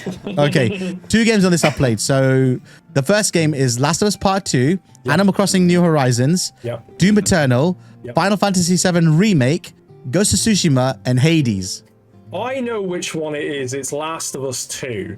It was, And yeah. because there was such an uproar that people were saying Ghost of Tsushima should have won it. Now, honestly, I would say I'd want it to be Remake, FF7 Remake, but I knew immediately from hearing all these games because there was such an uproar. That and Doom Eternal I still need to play. I have Mate. them on my PS4, just haven't played In hindsight, I would have given that Game of the Year to Ghost of Tsushima because it's a new IP. It's a brand new IP that deserved it, and it was freaking phenomenal. Last of Us Part 2. A lot of people love the game. They hate the story because of what they do at the beginning. So I don't agree with that one. But anyway, moving on to 2021. 2021's Game of the Year awards were It Takes Two, Deathloop, Loved it. Metroid Dread, Psychonauts 2, Ratchet and Clank Rift Apart, Resident Evil Village. Which one was the second one? Sorry, after It Takes Two. Deathloop. Okay. I swear to fucking God if it's Resident Evil Village. No, it's going to be It Takes Two, I think, because we talked about that. But I would want to vote for Resident Evil Has Village. to be. It was It Takes Two. Yeah, It Takes Two took It's it a home. spoiler from earlier on, dude. We talked about it already. We did, yeah. Oh, yeah. It was, yeah. Now we're on to 20. Really listening back, right? Oh, Now- I was listening. That's okay. Okay, now we're on to 2022. A Game of the Year nominations: Elden Ring, A Plague Tale: Requiem, God of War: Ragnarok, Horizon Forbidden West, Stray, Xenoblade Chronicles 3. It's for me. I feel it's kind of an obvious one. Elden Ring, I think, is Game of the Year. It was, yeah. Elden Ring won the Game of the Year. There's a reason. So, Karen. I was just going to say there's a reason for it because they talked about the DLC Shadow of the Earth Tree a little bit down the line, and how people were annoyed that was getting voted like in the whole Game of the Year selection thing, and it's a DLC, but yet Elden Ring had already got it. Yeah. See, I love Elden Ring, but I in that year I hadn't played Elden Ring, so I was a bit pissed off that God of War Ragnarok didn't win it because I love God of War Ragnarok. But then, in hindsight, right, there's a reason I haven't gone back to Ragnarok. For one solid reason, I love the story, but I feel like what I'm playing is a reskin of the original. It's just the same game, the first game, but with a different story. There's nothing changed on the gameplay. So now in hindsight, I look back at it and I think, you know what? God of War, I'm glad it didn't get it. And I'm glad Elden Ring did, because Elden Ring is literally a game for the players. It's the players' choices that make up the entire thing. Anyway, so going on to 2023. Now, this is an interesting one. I think you might get caught off guard with this. Go for it. Baldur's Gate 3, Alan Wake 2, The Legend of Zelda Tears of the Kingdom, Marvel Spider-Man 2, Resident Evil 4, Super Smash Bros. Wonder. Super Mario Brothers Wonder. God damn. I will just say that is the best list so far, right? For selection of games, I think, in my honest opinion. Yeah. It wasn't Mario Wonder. I'll go with Baldur's Gate 3. It wasn't Tears of the Kingdom. It was Baldur's Gate 3. It was Baldur's Gate 3. Did you not like Mario Brothers Wonder? I liked it. It was I just do. way too easy. For Yeah. me. Oh, mate, not when you get not when you material. no, not game of the year material, but mate, those bonus levels, they are tough. Those Oh, they extend. are. The you know the one where you're using all the special world. the special world when you're using all the superpowers. That's just oh my god, that's one is just tough. trippy. That took a while. It's trippy. yeah. And then our final one, 2024. Now I'm glad this game won Game of the Year because it deserved it all the way through. Yeah. Astrobot, Balatro, Black Myth Wukong, Elden Ring, Shadow of the Erd Tree, Final Fantasy VII Rebirth, Metaphor Refantasio. Oh It was man. Astrobot, wasn't See, it? it's gonna be Astrobot, but I was praying it was Rebirth. Oh my god. For me, I was glad it was Astrobot. Astrobot deserved it. Black Game Myth is so Wukong. good. Yeah. Black Myth Wukong is phenomenal. It's such a good game. But Not it's played it yet. oh, it's so good. For what and the fact that it's been made from because Chinese studio, I'm not very familiar with many Chinese studio developed games, right?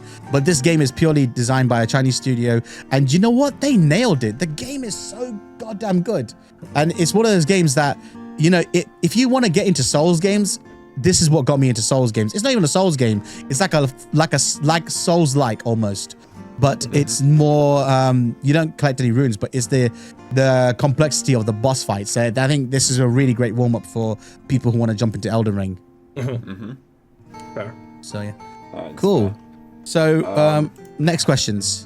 So, this is going back to Mario Kart World, and these Okay. are Adam's questions. yeah, these are my questions. it So away, Adam. I've got 3 questions. So the first one, what's your views on the new Knockout Tour mode? I love it. I love Knockout Tour mode because because Mario Kart have finally done something that they should have done a bloody long time ago. Yep. And they've done it to keep themselves fresh because I mean, how many Grand Prix can you play, right? Yep, How many there's only times so do you want to much. play Grand Prix? And Knockout Tour makes you think you're doing well. It gives you a little bit, and then some from the back will throw a blue shell and take it all away from you. Oh, I know that Yeah. feeling. Yeah. I've been nuked by that point as well. I love Knockout Tour. I think it's the best addition that could have been added into Mario Kart. 100%. Absolutely. That's fair, dude, which relates pretty well into the next question. Oh, actually, hang on, Adam. You know, let me just add this. Yeah, you sure, know, go for last it. week, on last week's podcast, I said that I felt like I was losing my mojo for Knockout Tour. I've got it back. I proved that today when, hey! Yeah, when I let's was go, playing dude. with Let's that go. other person's community. Let's go.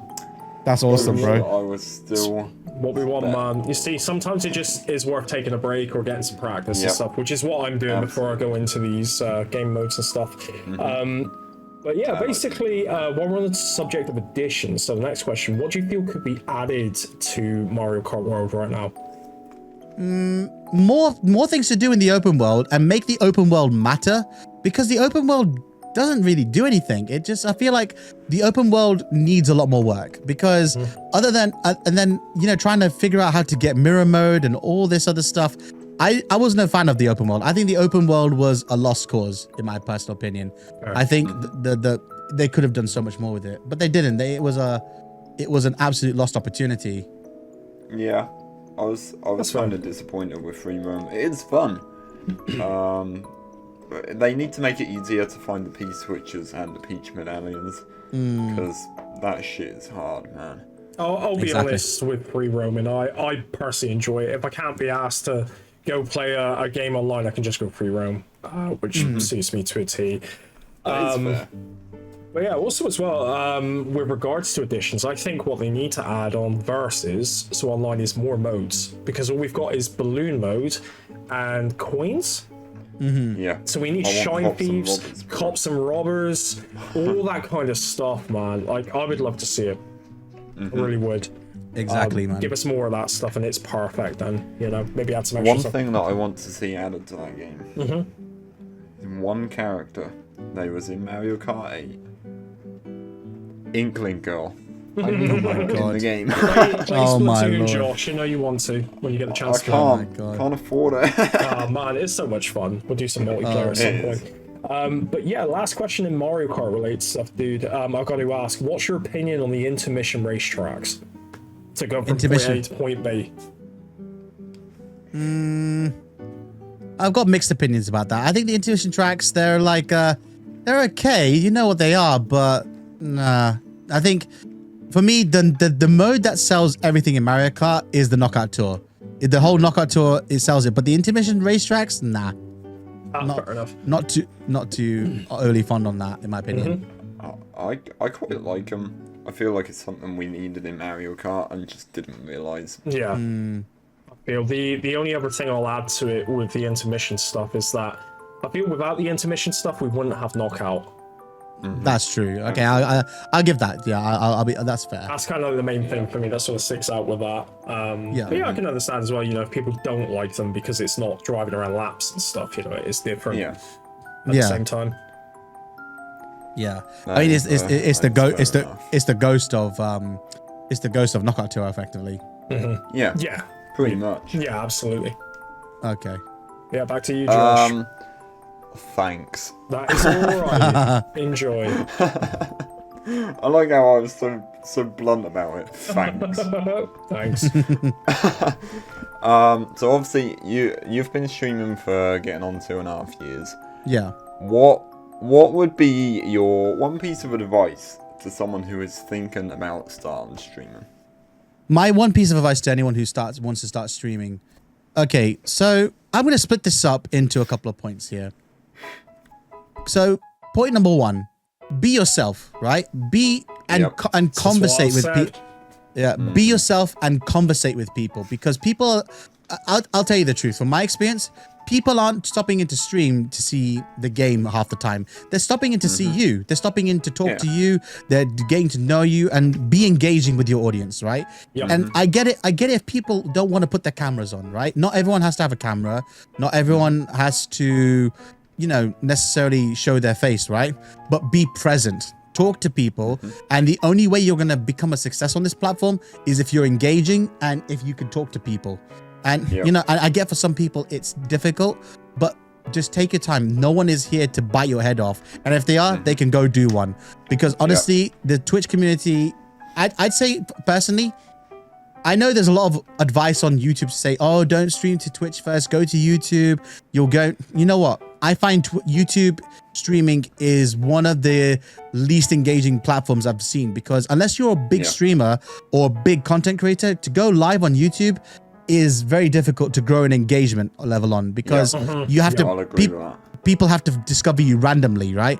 Whereas discoverability on Twitch on live is better, but discoverability of videos, I think each thing serves its purpose, right? YouTube serves its purpose for the videos, right? It's not a live stream platform. It can be, but it's not. That's what Twitch is for. And then I would say my last piece of advice I'd give is start your foundations for building a community, because this is what will gain you viewership. It will gain you better confidence in yourself, and you know what, it'll actually help you create a bigger audience, because then when you start talking to people and getting to know them, you'll then go out and meet other people that they know, so you end up creating like a big tree. It's fair, Absolutely. dude. Connections to other people that you never 100%. seen before, but they obviously will be known through the people that you know and stuff. Exactly. Social networking, but in a more honest way. Exactly. Yeah, I'd say that. But yeah, it kind of leads on to our next question. Well, it doesn't, but it does. But you know what? Take it how you will. If it leads on to the next question, then so be it. Okay. Just say it, dude. But what is your next milestone for whether it be Twitch or YouTube or both? Okay. Next milestone, if I'm being perfectly honest, is building my viewership up, because here's the thing. I'm a very engaging person, right? And I think what happens with me is I start to lose energy when the chat goes quiet. When the chat goes quiet and there's no one talking, I start to lose energy, and hence why I end up ending my streams early and stuff. I want to build a viewership and a consistent viewership up. I want to keep building that and growing that, where it's the point where I'm on stream and the audience are keeping me going. I don't know if any of you have ever performed on stage before or live on stage. No. I've done it. I've done it. I've done it a few times, and I'll tell you this much, right? The one thing that kills a performance is the audience, because if the audience isn't with you, most likely you end up just you end up just feeling it's very difficult to perform to a lukewarm audience or to to do things, right? So if anyone's ever given a speech, right? So a prime example, right? The best man speech at a wedding is one of the hardest gigs in the wedding, right? The groom's job is to turn up. The bride's job is to turn up, right? And once you've done that bit and you're married, it's fine. But after that, the hardest part in the whole wedding ceremony is the best man speech, because he has to nail that. He has to nail that speech, and he has to make it funny, but not funny to a point where his wife is divorcing him the next minute, right? You gotta be. I know, mate. I know. Believe me, I have heard some questionable best man speeches to the point where I'm thinking, how are these people still married, or how did she not run out the hall? But it's like you've got to know how to engage your audience, right? So for me, growing the viewership is one thing. I don't think that's a milestone, but that's a goal. The milestone for me is getting partnered. That would be be something I would feel great honor in, because I've had streams where I've had streams where I've had over like 400 people in my stream, right? I've had streams where it's been 2 or 3. Like you literally do go from the absolute high to the absolute low.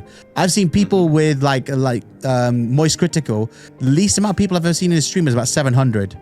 Or 1,000, right? But I've seen that guy's stream go way above, right? And I think also, the earning power on Twitch also depends on how many viewers you have, right? If you've got more viewers watching you, then obviously your earning power, then you can end up doing this as a full-time gig.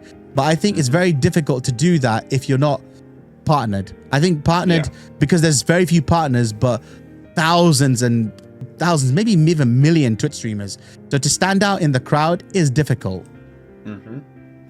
Absolutely. Yeah. I feel like people that have partner, I've come across some people on Twitch, they shouldn't have partner. A, because they're fake, or B, because they're just not a good person. Yeah. I've got my views on that, and I'm not going to share them on the podcast, but I've got my own views. I've got my own views of the whole partner game, and people who've been partnered, people who deserve to be partnered. Like I'll give you an example of one girl I follow, who I've been following now ever since I became a streamer, and I'm still subbed to her. I'm still subbed to her channel because you know what?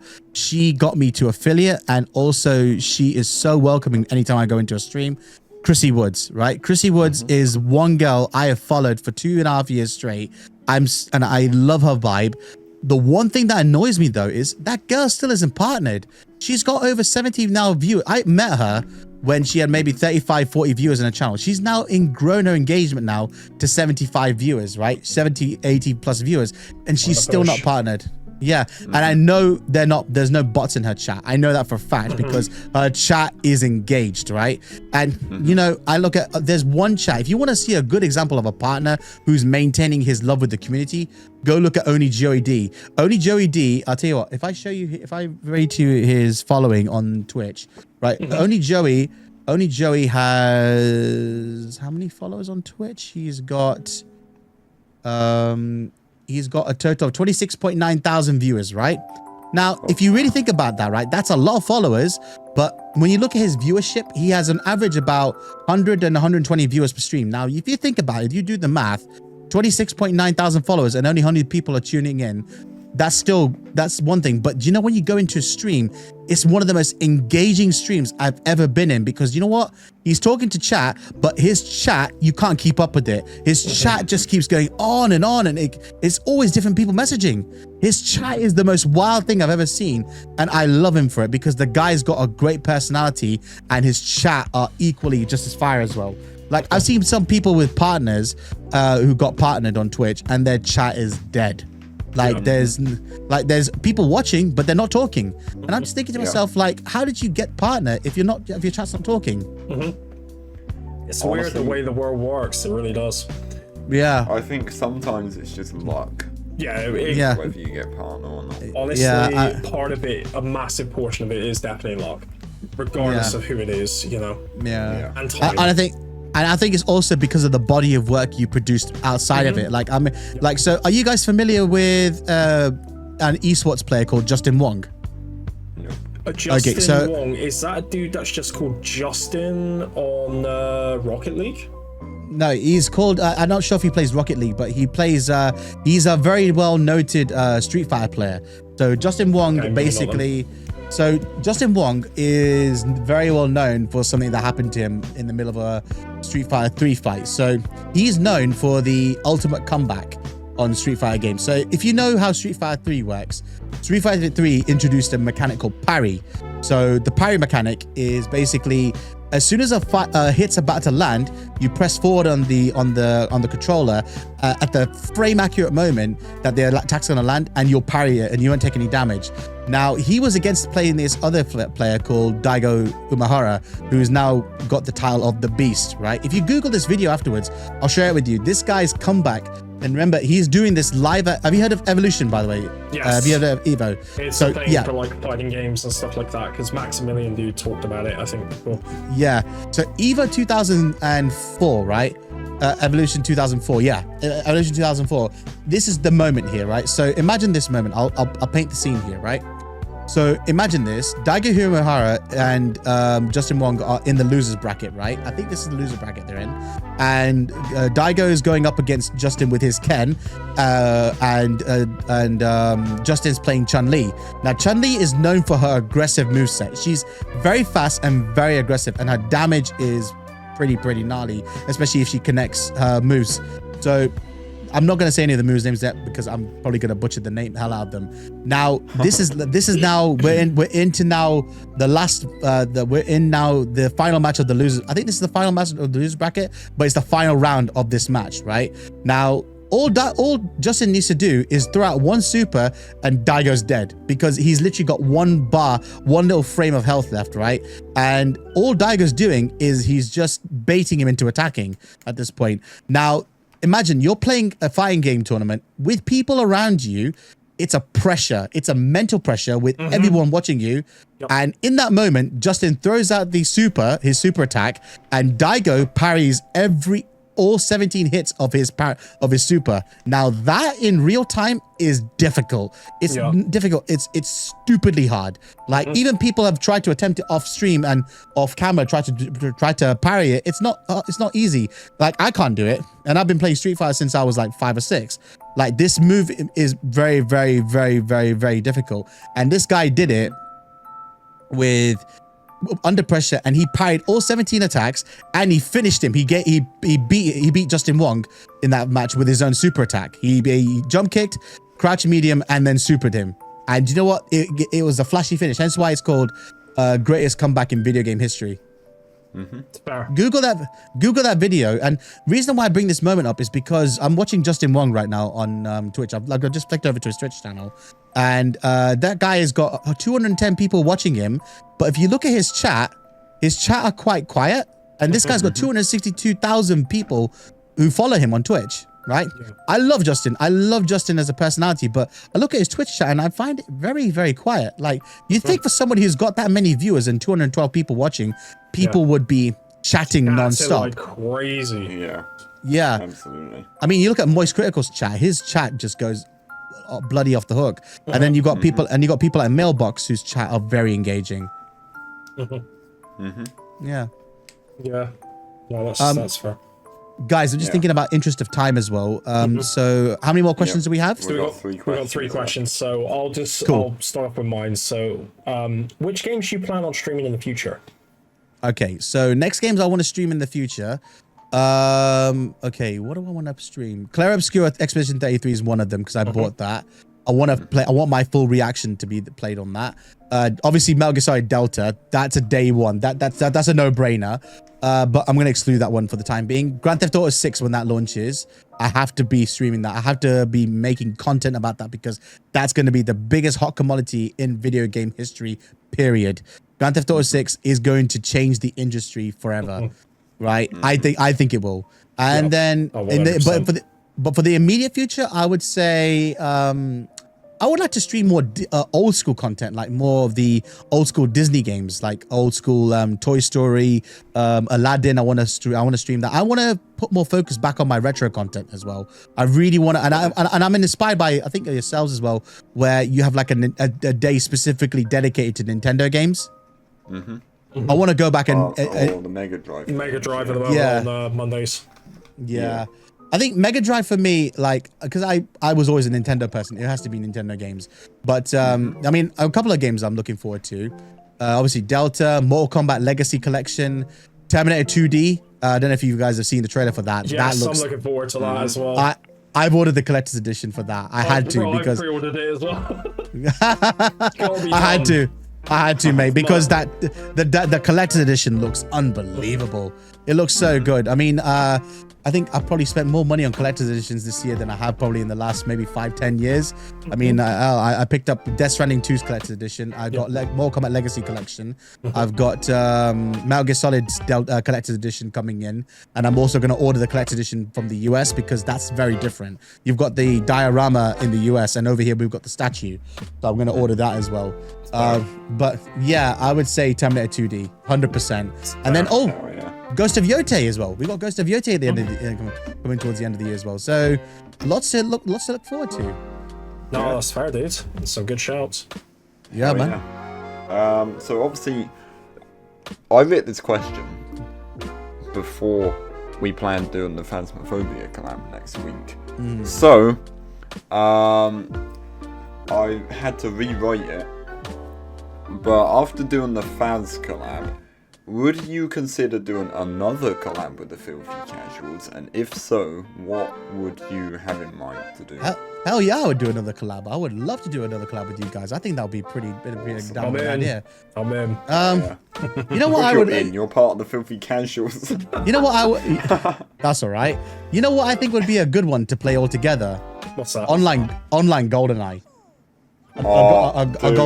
An online GoldenEye. We done so much GoldenEye. We did. Months ago. That's on Josh's channel with the shorts and stuff. Okay. With a third player, that would be awesome. Yeah, because it's played differently then.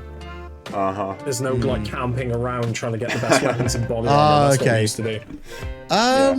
Okay, another collab. What would be another collab? What would be another one? So whether it's like playing a game or whether it's like doing, you know, another podcast in the future, anything like that, whatever you sort of have in mind.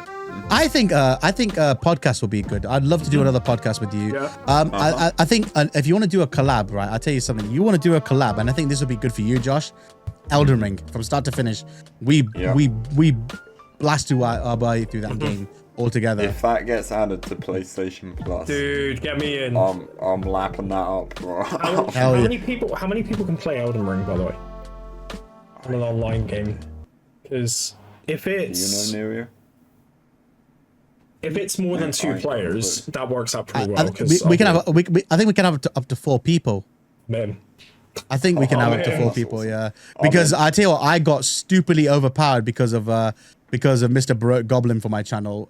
He just threw me so many runes, and so did Luna Looney-Loo. Like, I had so much support from the community on my Elden Ring one, and I think playing that game with a squad of people would be amazing. And for our squad, I can only think of one other person I'd want to, 2 other people I want to bring in. Amara Jabbar and Baroque Goblin. Now, Baroque Goblin's availability to game is a bit more difficult because I work with him, so I know when he's available and what he does, right? Amara, we might have to do one with her. I'll have a think about it and see what we can do. Yeah, that's fine, dude. That's fine. Take as much time as you need. Another person, they wouldn't join us for the Elden Ring because he's not a fan of Souls games. But another person that I'd want to do more collabs with is Viper. Because playing Fortnite with him yesterday, that was such good fun. You see, Viper is really good at the shooting games, right? And you know what's so I would like to invite you both onto when we plan this properly.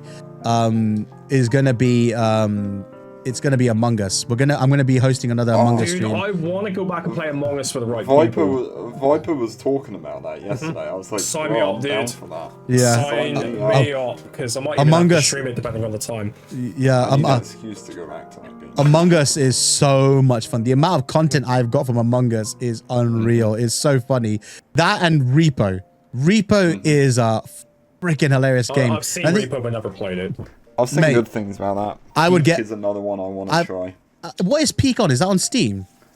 I think it's on Steam. I don't know if it's on console. Let me have a quick look, actually. Because I've heard lots of good things about Peak. Yeah, I bought that. And don't tell Adam, but I bought it for his birthday. And I know already, dude. I know already. But yeah, it's only on Steam. Okay, that's fine. It's then. on sale now as well, 38% off. You might want to get How much? that. How much is that though? Like, what's the price of it? $3.98.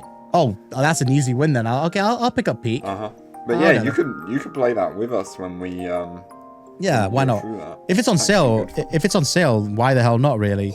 Yep. So, Well, yeah. I don't think this sale I don't think the sale's up for much longer, so you might want to get in. Yeah, I'll jump on it as soon as stream's done.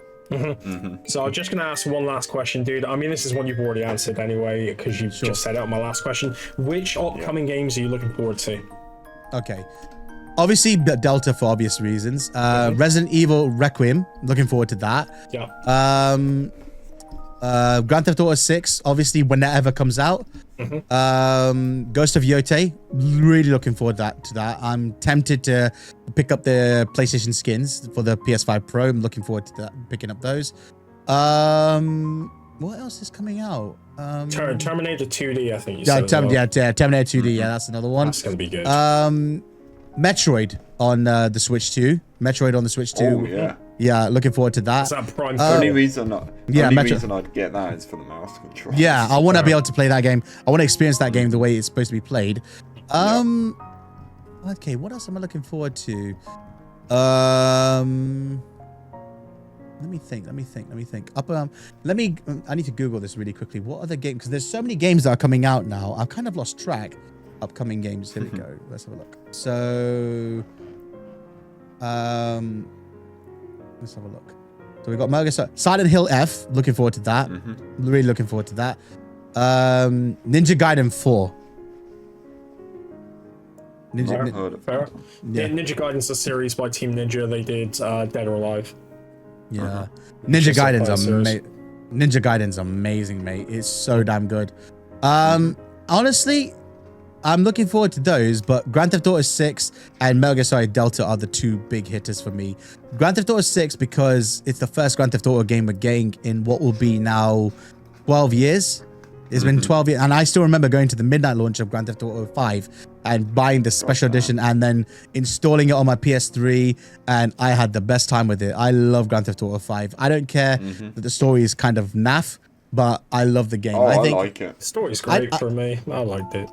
I think it's the weakest of all the stories. I think 4's got the best story. Then San It's got a Andreas. really good story. Yeah. It's really good. 4's good. Vice City's good. 3, I wasn't a big fan of the story. I think 3 doesn't even have much of a story around it. But yeah, Grand Theft I Auto can't 6. really comment on that because I've only played 5. I played a bit of Chinatown Wars on the DS. That went great. Definitely play 4 if you can, Josh. It should be cheap on Steam. It's on Steam, mate. I got my copy. I got the full thing on Steam, including the Ballads of Gay Tony and the Lost and Damned. So that comes with it. So yeah. and one thing I'd say, guys, for you guys who want to buy Steam games, use CD keys. CD keys is such a good place. I picked up Red Dead Redemption 2 for like £11, and that's the ultimate cut. That's the ultimate cut. I got Cyberpunk 2077 for CD keys for about 20 quid, and that's the ultimate edition as well. Picked up the Metal Gear Solid Master Collection for £22 from CD keys. CD keys, I only buy my CD Steam games, and that's the ultimate edition unless it's ridiculously on sale on Steam. The Master Collection for £22. Yeah, from CD. That's fair. But that brings us to the end of our questions. Oh, 3 hours later. I'll say 3 hours, man. Add a special edition today. Yeah, I think we bit off more than we could chew with a number of questions. no, that's great. That's great. No, I had a lot of fun today, mate. I really did. No, it's good. Yeah, it's good fun. Dude. Cheers for that. It just goes to show how much we can talk about games. It really Exactly, mate. I could talk forever, but you know. Thank you for joining us today, Nerio. Thanks, man. Thank you very Thanks much, for man. joining us. Thank you very much, Loved mate. having you on the show. I've loved being here, and I look forward to being back. Hell yeah, you'll be man. back at some point. Cool. After we get other people out of the way. Absolutely. That sounded awful. I Absolutely. don't mean out the way as in... I know what you mean. I know. Josh just said this. I know what you mean, mate. I know what you mean. So, oh my god. So, Let me just wrap up this podcast, you know? Go for it, man. So, those watching or listening, if you're just listening without watching, we'll be doing a Phasmophobia 4-player collab video. So at the time of recording this, it'll be in 1 week's time. Probably be uploaded. What date is it today? 17th. It'll probably be uploaded on either 26th or 27th of August. Because it will take a bit to edit.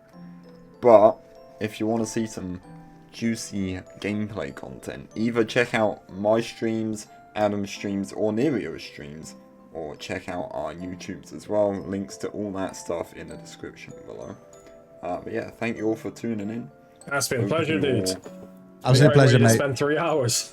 Absolutely, mate. Absolutely. Yeah, absolutely. Oh, yeah. I hope you all have a fantastic rest of your day, and we'll hopefully see you all very, very soon. Bye, guys. Take it easy. Bye.